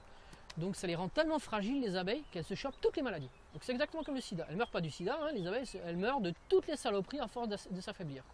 Accessoirement, il y en a qui sortent sans ailes, sans pattes, sans tête, sans yeux. Ça c'est pas trop le problème. Elles ne propagent pas de mal en soi. Mais les autres se chopent des maladies qu'elles filent à tout le monde. Comme il y a 30 000 ou 50 000 abeilles dedans, c'est comme dans les élevages de porcs, tout le monde y passe. Et là c'est tout pourri dedans. Donc nous nous trouvons grâce aux apiculteurs, hein, la science moderne, nous nous trouvons dans une situation d'extrême précarité. Nous, éleveurs d'abeilles, ou bergers des abeilles, je ne sais pas comment ils appellent ça. Et du coup, on est obligé de vivre avec ces maladies qu'on doit aux apiculteurs, que sont le varroa notamment. Et ce qui fait dire que vous êtes, à mon sens, après chacun fait ce qu'il veut, obligé d'observer le phénomène de varroa. Quand vous avez trop de varroa, il faut traiter. Quand vous avez trop de varroa, c'est comme si vous cultivez les maladies. Vous allez contaminer tout le monde, déjà les autres, à la rigueur, vous vous en foutez des autres, mais même si vous avez un rucher, vous contaminez vos propres ruches. Donc c'est pas malin du tout. Donc moi je dis aux gens, et à notre rucher à Strasbourg, on le fait obligatoirement, j'offre même les produits de traitement, je montre même comment s'acheter des microscopes pour 2 €, je montre tout, hein, j'ai une caisse avec tout dedans. Les gants, les lunettes de chimie, les balances, les béchères, tout est donné gratuitement, je montre aux gens comment le faire. C'est très simple, c'est pas dangereux. On me dit, punaise, c'est super dangereux, tu te rends pas compte si tu t'en mets dans l'œil. C'est plus puissant que le jus de citron, pas beaucoup plus puissant que le jus de citron. Et au rayon supermarché où ils vendent des jus de citron, il n'y a pas marqué femme enceinte, petits enfants, interdiction de vous approcher de ce truc-là. Si vous vous pressez un citron entier dans l'œil, vous êtes foutu. Et on ne passe pas votre temps à vous faire chier avec ça. Et dans les syndicats apicoles, ils lavent le cerveau aux gens avec leur saloperie de produits pharmaceutiques en disant c'est super dangereux ce que vous faites. À supposer qu'ils n'ont que des gens qui n'ont jamais été à l'école. C'est encore compréhensible parce qu'il faut les prendre un peu pour des idiots. Les gens ils savent pas lire, pas écrire, et ils savent pas rouler, ils savent rien faire, ils sortent de la préhistoire, je sais pas quoi. C'est pas le cas. Ils prennent vraiment les gens pour des idiots, quoi. Les produits pharmaceutiques sont déjà sensiblement plus efficaces. Ça a été reconnu par le gouvernement suisse et canadien. Donc c'est pas des petits lobbies français à la noix. Hein. C'est vraiment des instances gouvernementales. Hein. Le syndicat vétérinaire, je s'appelle pas syndicat. C'est le syndicat, enfin c'est le groupement vétérinaire suisse qui a 150-200 ans d'existence, donc c'est peut-être pas des petits joueurs comme les Français. Hein. Ils ont fait des essais, déjà au début ils ne voulaient pas croire. On trouve tout le protocole d'études, c'est très intéressant, hein, qui est très vieux. Ils ont montré totalement inoffensif pour l'abeille comme pour l'usager. Et très efficace, plus efficace que les molécules pharmaceutiques. Donc c'est pour ça, et c'est à ce titre-là que moi je fais mon discours. N'hésitez pas à avoir recours aux produits naturels. Les produits naturels qu'on recommande, c'est l'acide oxalique et l'acide formique. Ce sont 2 produits qu'on trouve dans le corps des abeilles et qu'on trouve dans les miels. Donc il ne faut pas se poser la question des traces. Mon Dieu, il reste du produit chimique. Ouais, mais il était déjà là dans le miel, il y en avait déjà. Donc c'est pas inoffensif, mais c'est acceptable pour les abeilles, c'est acceptable pour le miel, c'est acceptable pour le consommateur de miel et pour l'environnement d'une manière générale. Et donc ces acides-là se mettent d'une manière très simple. Je vous fais simplement, hein, on le met sur une éponge en bas de la ruche et après on en déverse à mélanger un peu de sirop au milieu de l'hiver sur les abeilles. Donc on n'est pas dans une tenue NBC, hein, avec des masques et autres comme il faut pour les produits phytopharmaceutiques. Il faut regarder les vidéos, maintenant ils n'osent plus les mettre. Mais dans les syndicats apicoles, il y a 15 ans, ils faisaient la connerie de montrer des vidéos sur la production de ces produits phytopharmaceutiques, pharmaceutiques qui filent aux apiculteurs. Et les gars, ils ont des tenues comme des NBC, donc les mêmes qu'ils utilisent en guerre chimique. Hein. Ils sont en double scaphandre, dépressurisés, c'est des produits extrêmement dangereux qui donnent des cancers de la thyroïde. C'est ceux que vous trouvez dans les miels que vous achetez. Et donc ces produits-là, nous on les utilise pas. On utilise des produits qui sont, certes, par exemple, comme le jus de citron à risque. Le jus de citron, j'ai pas encore vu des mères qui pressaient des citrons entiers dans les yeux de leurs enfants, mais ça doit exister. C'est des produits qui présentent des risques, surtout pour les idiots, on va dire. Mais en temps normal, le risque par rapport au risque de l'abeille est totalement insignifiant. Vous avez beaucoup plus de chances que ça tourne mal en manipulant la ruche elle-même qu'en manipulant un citron. Ça, c'est vraiment prendre les gens pour des imbéciles, mais ils ont l'art de prendre les gens pour des imbéciles dans les syndicats apicoles, au moins à Strasbourg. Et donc, les traitements des abeilles se fait de manière très simple. Moi, je dis, contrairement à un article qui est sorti, mais c'est la faute de la journaliste qui a dit, elle m'a fait dire que je disais jamais traité. J'ai jamais dit ça. J'ai dit jamais traité systématiquement. Le mot devait être un peu trop long, donc elle a coupé le mot systématiquement. Et du coup, j'avais une page sur moi dans les DN où il y a marqué que Paul a dit ne jamais traiter. J'ai jamais dit ça. J'ai dit ne jamais traiter systématiquement. Et c'est là où j'ai eu des clashs avec des syndicats apicoles à Strasbourg.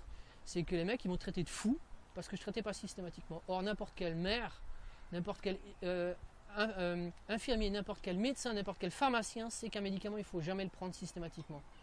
Plus vous prenez un médicament, moins il marche. Et dans les syndicats apicoles, en fait, qui sont à la botte des marchands de médicaments, puisqu'en fait, ils sont subventionnés et aidés. Donc, ils sont obligés d'en fourguer un maximum. Dans les syndicats apicoles, si vous ne traitez pas systématiquement, ils vous virent quasiment. Qu'une ruche soit en bonne santé ou pas, il faut lui filer des médocs.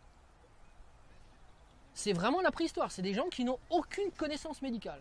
Ouais, quand ça sert à rien, ils disent que c'est préventif. Voilà, c'est préventif. Mais c'est des gens qui sont en total porte-à-faux. Ce sont des charlatans. Moi, c'est mon mot. Ce sont des charlatans. C'est un scandale dingue. Mais c'est sur la place. Et du coup, moi, ils me font dire contre. Bon, bref, la parenthèse est fermée. Moi, je vous incite, si vous avez des abeilles, à vérifier le comptage des abeilles. C'est très simple. Pour compter les abeilles, on met une feuille avec de la graisse dessus en bas. Et par tranche de 24 heures, on compte les nombres de varrois qui tombent. Le varroa, c'est un petit point noir. Avec une petite loupe, vous les voyez, c'est à plus que 10 ou 20 varrois à l'heure, par 24 heures. Pardon. En fonction de la taille de l'essaim, il faut traiter ou pas. Si vous ne pouvez pas traiter, sachez qu'il faut au moins prendre des mesures sanitaires, d'isolement ou autre. Mais bon, moi, je ne rentre pas dedans. Ça fait 2 ans, 3 ans maintenant que je ne traite pas, que j'ai plus de varrois. C'est pas parce que je suis bon, c'est le fruit du hasard. Moi, mes abeilles, je reconnais, j'y suis pour rien. On m'a plusieurs fois félicité, on m'a dit putain tu fais des super trucs, c'est vachement bien ton boulot. J'ai dit la seule chose que je fais, pour laquelle je suis vraiment bien, c'est rien faire. Je ne fais rien. Je ne suis pas apiculteur, moi j'y suis pour rien dans ce truc-là. C'est que j'y touche pas aux abeilles, c'est tout. Par contre, pour les maladies qu'on doit à l'industrie apicole, là je vous incite quand même à prendre des mesures, comptez vos varrois. Si vous êtes infesté, soit vous venez me voir si vous n'êtes pas passé au ruche école, soit vous suivez nos cours, on montre comment ça marche, comment on mélange un peu à d'eau, les proportions, j'ai une balance électronique, je vous prête tout le matériel, vous traitez un petit peu. Si vous voulez, et ça soulage un peu les peuples et ça les aide à pas s'élever. Et de toute façon, à terme, l'avenir, contrairement à ce qui est véhiculé dans les syndicats apicoles, l'avenir de l'abeille, c'est pas l'industrie phytosanitaire ou non pharmaceutique. L'avenir de l'abeille, c'est se passer de l'homme. Et c'est ce que nous on privilégie. C'est-à-dire qu'on privilégie les essaims qui se démerdent tout seuls. Et donc on fait tout pour que les essaims ne soient pas dépendants du médoc. C'est-à-dire qu'on les choye, s'il y a des lavarois, éventuellement on vire ceux qui ont lavarois, mais ceux qui n'en ont pas, on les laisse vraiment bien en place et on les soutient, on les nourrit et c'est ceux-là qu'on va multiplier. Ce n'est pas forcément ceux qui font beaucoup de miel. On multiplie les essaims qui se démerdent tout seuls. Ça n'a rien à voir avec ce qui est enseigné dans les syndicats apicoles à Strasbourg. Ça c'est vraiment, c'est deux mondes. Voilà. Donc j'ai à peu près terminé. Si vous avez des questions, je peux répondre aux questions. Sinon je vous propose de faire une petite dégustation de miel. Je vous écoute. En fait, quand vous mettez les ruches, si elles ne sont pas forcément près de la maison, si vous avez un jardin par exemple un peu plus loin, est-ce qu'il faut y aller régulièrement? Non. Alors régulièrement, qu'est-ce que ça veut dire? Moi j'y vais. Il faut y aller tous les 2-3 jours vérifier. Non, faut y aller. J'y vais pas pendant 4 mois tout l'hiver. Au milieu de l'hiver, j'y vais pour traiter. Si j'ai besoin de traiter. Comme j'ai pas traité depuis 3 ans, j'y vais pas au milieu de l'hiver. En hiver, on touche même pas une ruche. On fait même pas ça. Parce que vous entendez, elles se réveillent, ça zzzz, alors qu'elles doivent pas bouger. On ne touche pas une ruche. Vous allez même pas voir comme ça. Vous observez au trou de vol, vous regardez en dessous les saletés qui tombent. C'est très intéressant. C'est comme quand vous avez un bébé, vous regardez ce qu'il a mangé. En fonction de ce qui sort, vous savez ce qu'il a comme problème. C'est très intéressant. Donc c'est le même truc, vous regardez la saleté en bas, les traces, les chemins d'éjection et des sous-produits. Vous regardez la planche de vol, éventuellement les mortes qui sont devant. Vous pouvez mettre une oreille dessus pour voir si ça vrille un tout petit peu quand il y a un peu de soleil, c'est tout. Et vous dégagez le trou de vol s'il est obstrué, parce que très souvent il y a tellement de mortes devant, c'est normal qu'elles tombent, elles mortes, c'est leur fin de vie, elles tombent et elles n'arrivent pas à se dégager, et donc elles ferment le trou, ça c'est pas bon. Donc en plein hiver, je prends une plume ou une herbe, je dégage un peu l'entrée, pop pop pop, et c'est tout. Donc pendant 4 mois je fais rien, vraiment rien de rien. Et le reste de l'année j'y vais environ une fois par mois. Une fois par mois, la moitié du temps je fous rien. Je viens simplement pour voir s'il n'y en a pas une qui est tombée, en général un sanglier qui me fout la ruche par terre, une tempête qui m'a poussé une ruche, ou alors des nucléis, comme on fait beaucoup de nucléis, hein, des nucléis c'est des petits peuples qui vont remplacer, et ben, ces petits peuples c'est comme si vous faites des prématurés de 2 mois. Un prématuré de 2 mois, vous ne lui demandez pas en 1 mois de savoir marcher, compter, lire et faire la vaisselle, quoi. En 2 mois, c'est un petit peuple qu'il faut porter à bout de bras. Il ne sait rien faire, il est en danger de mort tout le temps. Vous êtes obligé de le nourrir. Alors on le nourrit en lui mettant un gros bloc de mélange de sucre et de miel dessus. Parce que c'est stable, c'est très stable, elles ne peuvent pas se noyer dedans. Mais vous pouvez aussi mettre du miel solidifié dessus. Donc il faut régulièrement aller voir si ce bloc est bouffé ou pas. C'est tout. Donc j'ouvre le couvercle et je referme. C'est tout. Vous leur donnez rien en supplément de sucre? Non, les nucléis, oui. Oui, à part. C'est la seule chose. En varée, on laisse crever. Celles qui ne sont pas capables de nourrir, c'est souvent des abeilles du sud qui n'ont rien à foutre ici. C'est des abeilles qui produisent tellement d'œufs, ils font tellement de miel que les apiculteurs en sont fous. Mais en Alsace, pays froid, elles ne s'arrêtent pas de travailler à temps et elles crèvent. Elles ramassent les maladies. Donc il y a plein d'œufs qui pourrissent, du couvain qui pourrit dedans. Alors que les abeilles alsaciennes, les petites noires, elles s'arrêtent beaucoup plus tôt de travailler, elles font moins de miel. Mais quand le froid arrive, elles ont déjà les abeilles d'hiver qui sont prêtes, toutes grosses, toutes grasses, mais qu'elles foutent rien. Alors que les autres, elles travaillent encore, les mecs ils disent putain c'est génial, elle ramène encore du miel, c'est maintenant en faire du fric quoi et tout. Non, non, petites abeilles alsaciennes à la con, petites noires là, qui piquent, qui sont méchantes, mais elles savent se comporter avec le froid et on fout rien. Si vous êtes dans la configuration qui fout rien, vous ne faites rien du tout. De temps en temps, il y en a une qui crève. Tant pis, c'est pas grave. Celle qui doit crever, va crever. Quand vous avez des chevaux, des moutons, c'est pareil. Celle qui est née de travers, vous la laissez crever. Vous la l'amenez pas à l'hôpital en mettant une chaise roulante, des trucs comme ça. Et faut pas investir dans un truc qui va mettre en danger l'avenir du reste. Celles qui doivent crever, vous la crevez. On ne fait rien avec ces trucs-là. Et certaines années, j'y vais 3 fois par an. 3 fois par an, pas plus. En gros, moi, je fais comme des greniers à miel. Autrefois, ils avaient des bâtiments dans les montagnes, en Turquie, dans plein de pays comme ça. Ils font ça encore, hein, là où la ressource de nectar est super bonne. Les mecs, comme s'il n'y a pas de route, par exemple, ils montent une fois par an dans les montagnes. Ils vont récolter tout le miel et redescendre. La conséquence, c'est que quand ça essaime, ils ne maîtrisent pas, ils ne sont pas là. Donc, ils en ont plein. Des fois, c'est des maisons entières en briques qui sont pleines de ruches. Mais ils y vont une fois par an. Récolter et faire le ménage. C'est tout. Ça, c'est un peu mon esprit, quoi. Mais j'avoue que j'y vais plus qu'une fois par an. J'y vais 3 fois par an minimum, mais en général c'est une fois par mois. Simplement pour voir que j'ai des vaches à côté, que les vaches ne sont pas prises dans le fil électrique, n'ont pas tout foutu par terre, quoi. J'ai eu une année toutes les ruches renversées par le vent. Et elles avaient passé 3 mois couchées à l'horizontale avec toute la pluie qui tombait dessus, parce qu'elles étaient pleines de mousse. Ça poussait déjà sur les ruches. Et elles étaient vivantes dedans, hein. C'est extrêmement résistant. Et en montagne, donc c'est pas ici avec les températures, avec le vent sur une pente où ça souffle, hein. Donc là, il faut quand même un peu voir, quoi. Mais si vous êtes dans un coin abrité, je ne sais pas où vous venez, mais si vous êtes dans un coin tranquille ou si vous allez dans la montagne un peu mieux abrité que là où je suis, vous pouvez y aller 2 fois par an, c'est jouable. Voilà. Mais il faut être, moi je dis, c'est un peu comme les autres animaux, les chevaux, il faut être joignable.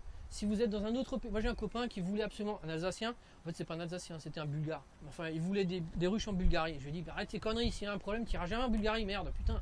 Il faut pouvoir être joignable, c'est comme les chevaux, si le cheval sort, on vous appelle dans la nuit, on vous dit putain votre cheval il est chez moi ou il est sur l'autoroute, il faut aller le chercher, quoi. Il faut y aller tout de suite, hein. Les abeilles c'est pareil. Il y a une connerie, il faut pouvoir y aller. Donc ça ne veut pas dire qu'il vous y allez tout le temps. C'est un peu comme un enfant. L'enfant, c'est pas vous qui le tirez sur les jambes, les cheveux pour le faire grandir, il pousse tout seul. Il faut être là quand même, au moins dans l'esprit, quoi. Ces ruches là font très peu de travail, mais il faut quand même un petit peu s'en occuper. Donc faut pas raconter des conneries. Quand je dis ça fait rien, ouais. Voilà. Mais disons ce qu'il y a, les ruches, il ne faut pas les déplacer. Attends, tu peux déplacer une ruche. Pourquoi? Ces ruches sont pas faites. Quelqu'un qui m'avait dit. Alors ces ruches sont. Et puis il m'a dit, si tu les déplaces de 2 mètres des abeilles. Non, attends, c'est autre chose, 50 cm. Hein. de Une 50 ruche, centimètres. ouais, aucune ruche ne doit être déplacée. Si vous la déplacez, c'est à plus de 2 km, sinon elle revient toujours au même endroit. Elle s'est géopositionnée, elle s'en fout de la ruche, elle est positionnée par rapport à des repères, les astres, les nuages, ce genre de choses, donc elle revient là où elle était.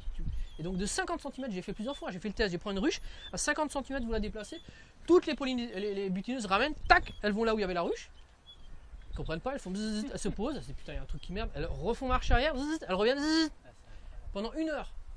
Et elles sont toutes là, toutes les pollinisatrices bardées, blindées de pollen, tout ça, elles sont là posées. Putain, la ruche n'est pas là. Pourtant, elle est 50 cm à côté. C'est bête, mais elle ne voit pas ou quoi? Non, elles sont géopositionnées. La ruche n'existe pas, c'est le positionnement. Elles sentent pas les autres, elles voient. Non, non, non, elles les sentent aussi, mais priorité, elles ont des ordres de priorité, c'est le géopositionnement. Elles arrivent à voler à une vitesse Ah, incroyable. c'est le logiciel, quoi. Hein. Elles vont de la fleur directement jusqu'à la truc. C'est des machines à tuer, hein, c'est vraiment de la fleur à la ruche, de la fleur à la ruche, de la fleur. Une fois qu'elles sont plantées 50 cm à son tête, Paumées, elles crèvent. à côté de. Elles crèvent. Alors que les frangines sont à côté, elles ont l'odeur, leur mère, leurs sœurs sont là, elles ne les voient pas. Putain, je suis paumée, pas de ruche. L'autre, c'est pas ma ruche, même si c'est sa mère, sa sœur. Non, c'est ma mère, ma soeur, ma mère, elle était là, pas là. Elle, si c'est une étrangère, mon ennemi, je sais pas quoi. C'est incroyable. Hein. C'est priorité de travail. C'est le travail Uber Alles. Les Allemands, c'était déjà dur, mais les abeilles, c'est encore plus dur. Quoi. Ah, mais c'est bon à savoir, quoi. Ouais, bon, ça c'est un détail. Mais là, on va trop loin. Si vous voulez voir ce genre de choses, allez dans les syndicats apicoles. C'était une coccinelle. Et allez dans les syndicats apicoles, mieux lisez le Rustica. Là-dessus, ça vous explique ça. Mais vous pouvez faire ce qu'on appelle la transhumance, c'est-à-dire déplacer vos ruches pour faire du miel de tilleul. Moi, j'en ai rien à foutre. Je suis un homme moderne. J'ai pas le temps. Je récupère du miel. Chaque ruche a des saveurs différentes. Il y a des parfums à tomber par terre dans les ruches. Hein. Et moi, je vis avec la surprise. C'est un peu comme les gosses. J'ai pas de souhait. Je prends ce qu'il y a. Et certaines années, il est full miel, très sapin. D'autres, il est très verger fleuri. Parce que j'ai des vergers, j'ai des sapins, j'ai tout, du châtaignier, j'ai de l'acacia partout, tout autour. Pardon? C'est à la surprise. Ouais, c'est la surprise. Donc, ce qu'il faut, c'est pas tout mettre dans un seul seau. Bah, ouais. Tu fais une hausse, tac, tac, tac, 10 pots. Après, une autre hausse, 10 pots. Tu vois, à chaque fois, le mec il dit ah, c'était ton miel, il était génial, tu m'en redonnes. J'en redonne, mais c'est pas du tout le même. Pas le même. Ouais. Rien à Et foutre. ceux qui louent les ruches, Alors, je termine. Donc, ces ruches sont pas faites pour la transhumance. Pourquoi? Parce que vous n'avez pas de cadre. Dans les ruches industrielles, vous avez un cadre en bois. Vous pouvez secouer, ça tient. Ça, quand vous avez 1 kg de larve en dessous, ou 2,5 kg de miel, que dans votre voiture vous passez sans un caillou, vous savez, clang, tous les rayons sont empilés, tassés, tout classé, et toutes les abeilles engluées, mortes, y compris la reine, il n'y a plus rien à faire, c'est fini. Et votre siège de bagnole plein de miel. Ces ruches là, pour les déplacer, c'est un peu la merde. C'est un peu la merde. Je dis, c'est pas fait pour. Ça, c'est une ruche d'homme moderne. L'autre, c'est l'homme préhistorique qui vit à l'ère de supermarché, la moitié de sa vie dans la bagnole, dans les bouchons, qui paye à la station-service au péage des impôts. Quoi, hein. Donc lui, il aime beaucoup. On lui dit, déplace-toi, paye des impôts, crame ta bagnole, crame la planète. Ça, tu le fous, tu bouges pas. C'est tout. Quoi. Et l'intelligence, si vous voulez différents miels, vous mettez à différents. Moi, j'ai des ruches dans le châtaignier, j'ai des ruches dans l'acacia. Vous mettez différents miels et puis c'est tout. Et de temps en temps, il y a un peu de toute fleur dedans et basta, c'est tout. Quoi. C'est ma façon de voir. Si vous voulez du miel monofloral, vous faites autrement. Je vous dis juste que c'est un peu la galère, c'est pas fait pour. Vous achetez le même modèle mais avec des cadres à ce moment-là. Mais après, vous cognez de nouveau l'histoire du terroir caisse, du boulot et ainsi de suite. Quoi, hein, à faire tout l'hiver. C'est la voie Arnaud qui est un peu plus grande qu'il y a des cadres, qui est très bien. Mais c'est toujours des cadres, donc c'est pas mon état d'esprit. Mais je comprends très bien qu'on soit. Qu'on bidouille les trucs. Je caricature volontairement, mais pour moi, ça va pas dans le bon sens. Quoi, hein. Ça produit rien du tout. Ça produit que des emmerdes. Quoi. Voilà. Une autre question? Et il faut peut-être pas trop les mettre contre un mur non plus. Ouais, non, c'est pas vrai. On peut mettre les ruches au milieu de la forêt, elles montent comme ça, et vers le ciel, elles repartent. L'idéal chez nous, comme il fait froid, c'est de mettre vers le soleil, mur ou pas mur. Il faut qu'elles soient vers l'est ou vers le sud. On peut mettre où les ruches, on peut les stocker où? Il faut forcément avoir une prairie perdue et avoir des. Moi, je les ai sur mon toit. Il y a des gens qui ont des cheminées sur les toits, tu vois. Comment c'est une cheminée? Ben, moi, j'ai la même chose, mais c'est une ruche. On peut les mettre n'importe où. Ouais, faut juste pas te casser la gueule avec la ruche parce que de temps en temps il faut que je descende. Je sais plus pourquoi j'ai dû descendre une ruche complète comme ça. Donc j'ai pas pu la désosser, enlever 1, 2 et 3. J'ai dû la descendre complète. Elle faisait combien, 60 kg. J'arrivais quasiment pas à tenir. Moi, ma capacité maximum, je suis pas Hercule, hein, je bosse dans les bureaux. Je suis employé de bureau moi.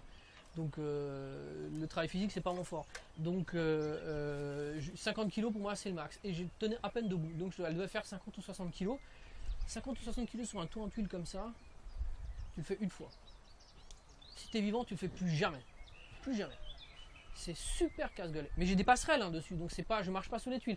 J'ai des passerelles qui sont faites pour les. J'ai du mal à imaginer le truc. En Allemagne, ils ont ça, c'est des passerelles galvanisées, donc qui sont faites pour marcher dessus. Mais c'est vraiment, tu es là, c'est à 15-20 mètres de hauteur, quoi, avec ta ruche là, comme ça. Enfin, on n'est pas toujours dans le cas idéal, sympa. On est dans les cas des emmerdes aussi où ça va pas, où tu es dans l'urgence, la nuit, il y a du vent, et faut que tu descends de ta ruche parce que quelqu'un s'est fait piquer, il y a des flics au cul ou ce genre de truc, tu vois. C'est pas ce qui m'est arrivé, je sais plus pour quelle raison, mais je devais descendre ma ruche. et elle était pleine, donc c'était pas la saison pour la descendre, j'ai dû la descendre. Je l'ai fait une fois, plus jamais. Donc maintenant je les mets à des endroits où on peut accéder tranquillement sans se casser la gueule, où tu peux étaler toutes tes affaires. Donc il faut prévoir une aire de travail, une aire d'évolution autour de la ruche, une stabilité. Donc sur le toit c'est bien, il ne faut pas qu'elle tombe. Hein, la ruche, hein. Moi c'est mon métier, je suis dans le bâtiment, donc chez moi elle ne tombe pas les ruches. Mais il faut vraiment. Sur un toit plat tu peux faire plein de choses. Sur un toit pentu, je l'ai fait, c'est bon, hein, je te déconseille de le faire. T'es jeune, à ton âge on fait encore des conneries, peut-être pas toi, mais moi à ton âge je faisais des conneries. Et une fois que tu les as fait, tu les fais plus. Quoi. Donc, Le balcon? Pardon? Balcon? Ouais, ça marche très bien. Mais il ne faut pas avoir trop de voisins ou des voisins mordus d'apiculture auxquels tu partages un peu ta production. Là, ça va. Parce que les abeilles, moi ce que j'explique toujours aux gens, les abeilles ne butinent pas les gens. Les gens se disent ah une abeille. Je dis ouais, t'es pas une fleur, c'est bon.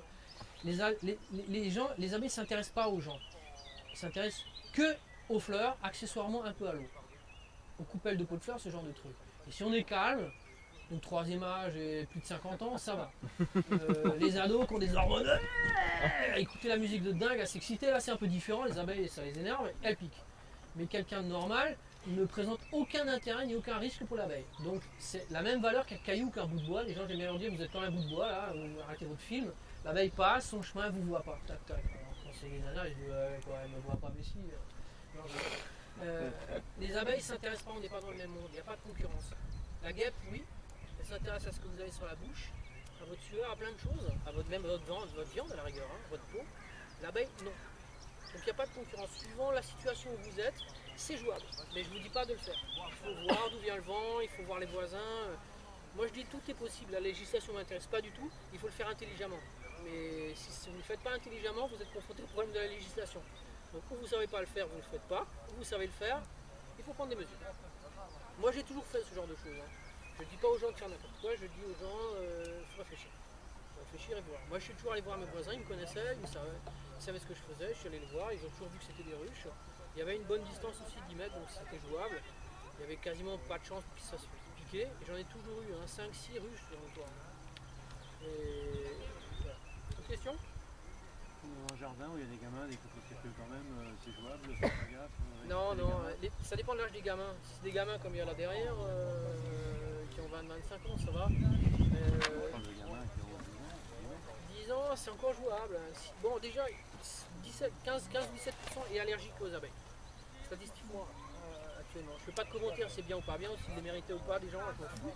Donc 17% sont en danger en présence d'abeilles. Des fois en danger de mort, et très rapide. Donc c'est à toi de voir si le jeu en vaut la chandelle, si c'était gamin ou pas, je pense que le truc est pareil. Je pense que ça vaut pas le coup. Sauf si c'était gamin et tu sais qu'ils sont pas allergiques. Là, tu peux le jouer. Moi j'ai incité à mes gamins, dès qu'ils étaient petits, à voir les abeilles, donc je sais que je suis tranquille. Elles aiment pas ça. Elles aiment pas ça, c'est comme ça, c'est tout, c'est la vie. Mais je sais que je suis tranquille. S'il y a un problème, je sais qu'elles savent comment se comporter. Mais elles s'enferment tout de suite, elles appellent, elles risquent rien parce qu'elles sont pas allergiques, tu vois. Il y en a une qui a fait une formation d'apicultrice, après maintenant elle n'a plus rien à foutre, mais au moins je sais qu'elle sait que c'est un animal, pas inoffensif, il faut pas dire ça. Moi je dis vous risquez rien avec les abeilles parce que c'est nettement moins dangereux qu'un tigre. Mais un tigre c'est super dangereux quoi. Hein. L'abeille c'est juste un peu moins dangereux quoi. Mais c'est comme un tigre, si vous savez faire, il ne vous bouffe pas quoi. Si vous savez pas faire, enfin moi j'ai déjà caressé les tigres. Un gros tigre, hein. C'est super dangereux. Et l'abeille, c'est juste un peu moins dangereux. On va dire pour le pékin moyen, pour l'apiculteur qui s'y connaît bien, c'est comme pour les dresseurs. Il y a des dresseurs qui font tout avec leur tigre. Tout absolument. Ils vous diront c'est absolument pas dangereux le tigre. Hein. C'est toujours la même chose. Hein. Mais non, c'est pas dangereux un tigre. C'est rien, c'est comme un cochon, c'est comme une vache, ça fait rien. Et donc ça dépend toujours par rapport à quoi tu joues, tu te positionnes. Moi je pense que c'est assez dangereux les abeilles. Il faut bien connaître le public que tu as en face. Si tu as une distance avec tes voisins, c'est jouable. Mais moi, je suis allé voir tous mes voisins pour leur demander s'ils étaient allergiques. Et ils m'ont tous demandé quel était le risque en cours. Et je leur ai dit presque rien, sauf si vous mettez. Mais moi, je savais qu'il y avait toujours de la ressource, donc elles ne crevaient pas de dalle, les abeilles. Et s'il y a des endroits où il n'y a pas de ressources, les abeilles peuvent être dangereuses. Et là où il faut faire attention aussi, soi-disant, c'est que quand on arrive vers une ruche, il ne faut pas transpirer. Oui. Parce que si on transpire, alors Elles n'aiment là, pas. Ouais. chaque peut se fait attaquer. Ouais. Mais c'est mon problème parce que moi je transpire. C'est ma nature, c'est tout, c'est comme ça. Hein. Je suis un peu, comme vous remarquez, je suis pas super calme. Quoi. de tempérament, quoi. Donc quand on est vif, avec une combinaison complète en plein soleil, sous un super soleil, à porter des caisses, quoi. Et les abeilles n'aiment pas ça du tout. C'est pour ça que j'ai quasiment toujours une combinaison quand je travaille. Il y a des gens qui savent faire sans, je les admire et je les envie. C'est d'abord des tempéraments très calmes, et les abeilles sentent, je pense, le tempérament plus que les odeurs, mais en plus sont très sensibles aux odeurs de transpiration, elles les aiment pas. Donc tous les individus mâles, c'est comme ça, hein. Les filles, les nanas ont un peu plus de chance de ce côté-là, parce qu'elles sont de tempérament plus doux. Je pense aussi plus à l'écoute que les hommes, c'est mon préjugé, hein, mais en tout cas pour les hommes, c'est un problème, la transpiration. Dernière question, non? Voilà. Comment on sait quelle quantité de miel il faut laisser aux abeilles pendant l'hiver? Ça dépend de l'essaim. Si c'est un petit essaim, tu ne laisses presque rien. Si c'est un gros essaim, on dit qu'au quatrième niveau, à partir du quatrième niveau, on peut commencer. Donc il faut 1, 2, 3, 4, tu vois, 4 étages, c'est encore pour l'abeille. C'est minimum, quoi. Moi je prends 6, 7. 6, 7e, 8e, ça dépend. 4 c'est le minimum. Ouais, 3 il faut jamais prendre. D'accord. Même si c'est lourd, super lourd, et que c'est plein de miel, et que vous n'avez jamais de miel, et que c'est votre... il est terrible parce que vous avez goûté régulièrement, ne touchez pas. Ça dépend des seins. Ça c'est un peu comme avec les enfants, ça s'enseigne pas, vous verrez. Au bout de 2-3 emmerdes, vous allez voir leur laisse. Le secret c'est qu'il faut en avoir plusieurs des ruches. Quand vous avez plusieurs, vous sortez du concept moderne de la dépendance, de l'agriculteur, de l'artisan qui est toujours dépendant en flux tendu. Quand vous avez plusieurs ruches, vous êtes dans l'abondance. Donc vous en foutez. Il faut en avoir plus que besoin. Et du coup, là, vous voyez ça d'une manière super détendue. C'est comme quand vous avez qu'un seul enfant, vous n'arrêtez pas de le faire chier, quoi. Putain, merde, putain, à ton âge, j'étais comme... Quand vous en avez plusieurs, vous voyez qu'ils sont tous différents. Déjà commencé par différents de vous. Vous leur foutez la paix. Eux, c'est eux, vous, c'est vous.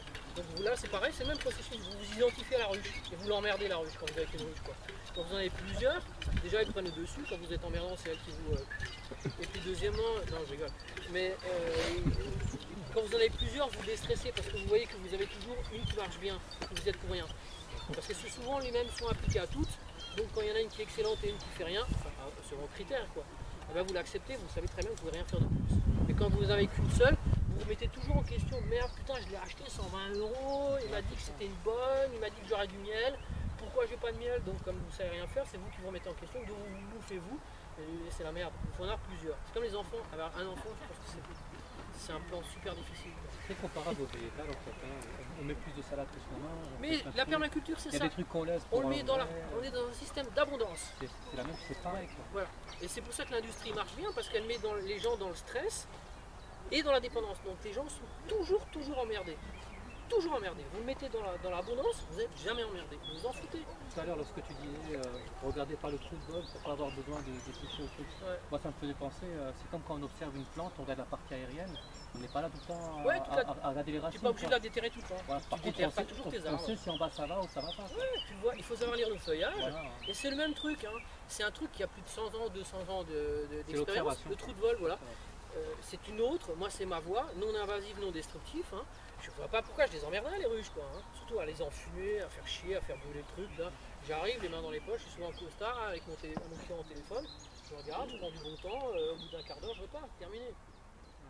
C'est pourquoi choisir les emmerdes. Voilà, si vous n'avez pas d'autres questions, je propose de passer à la dégustation.